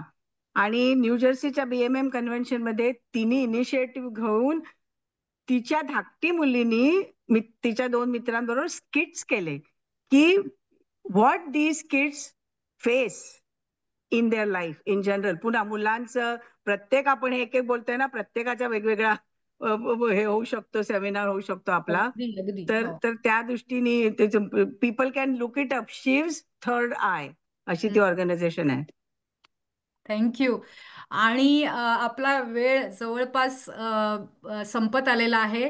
तर कॉमेंट्समध्ये पण हे दिलेलं आहे आणि आम्ही पण बोलताना हे सांगितलंय. एक सगळ्यात महत्त्वाची गोष्ट म्हणजे let's start the conversation. Okay, don't wait for somebody else to do it. तुम्ही मोकळेपणाने याविषयी बोला, तुमच्या मुलांशी बोला, तुमच्या कुटुंबात बोला, मित्रांशी बोला, इतर ठिकाणी मोकळेपणाने बोला. जसं तुम्ही तुमच्या डायबिटीज विषयी बोलता तसंच तुमच्या मेंटल हेल्थ विषयी बोला. Normalise talking about mental health, आणि तेव्हाच कुठे हा चेंज सुरू व्हायला लागेल. आणि मी जसं म्हटलं की ह्या विषयावर आम्ही विविध कार्यक्रम करत असतो आणि लहान मुलं, पेरेंटिंग, किंवा आता त्यांनी चॅटर नावाचं जे पुस्तक सांगितलं ह्याच्यावरही डोक्यात आहे पुढे जाऊन कार्यक्रम करायचे.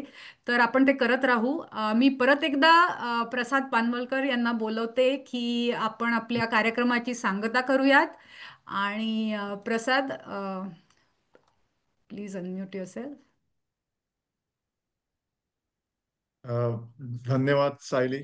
खूपच चांगल्या रीतीने आपला कार्यक्रम झाला मला सगळ्यांचे आभार मानायचे आहेत. 200च्या वरती लोक आले होते आणि खरंच हा एक मोठा सामाजिक प्रश्न आहे आणि तुमच्या सगळ्यांमुळे त्याला आज चांगला रंगत आलेली आहे डिस्कशन झाल्यामुळे. तर सायलीताई धन्यवाद, अनघाताई, मेधाताई आणि मंगलाताई, तुमच्या सगळ्यांचे मी आभार मानतो. श्री ठाणेदारांचं विशेष कौतुक, कारण त्यांनी हा विषय जो घरचा आहे आणि आपण जे म्हटलं की लोक युजली बोलायचं टाळतात, तो त्यांनी बोल्डपणे सगळ्यांसमोर मांडलाय. सुंदर चित्रपट बनवलाय. मी कॉमेंट्स बघतोय की काही लोकांना ती मूवी बघता नाही आली. पण वेळेअभावी आम्हाला आता थोड्या वेळात हा कार्यक्रम थांबवावा लागणार आहे.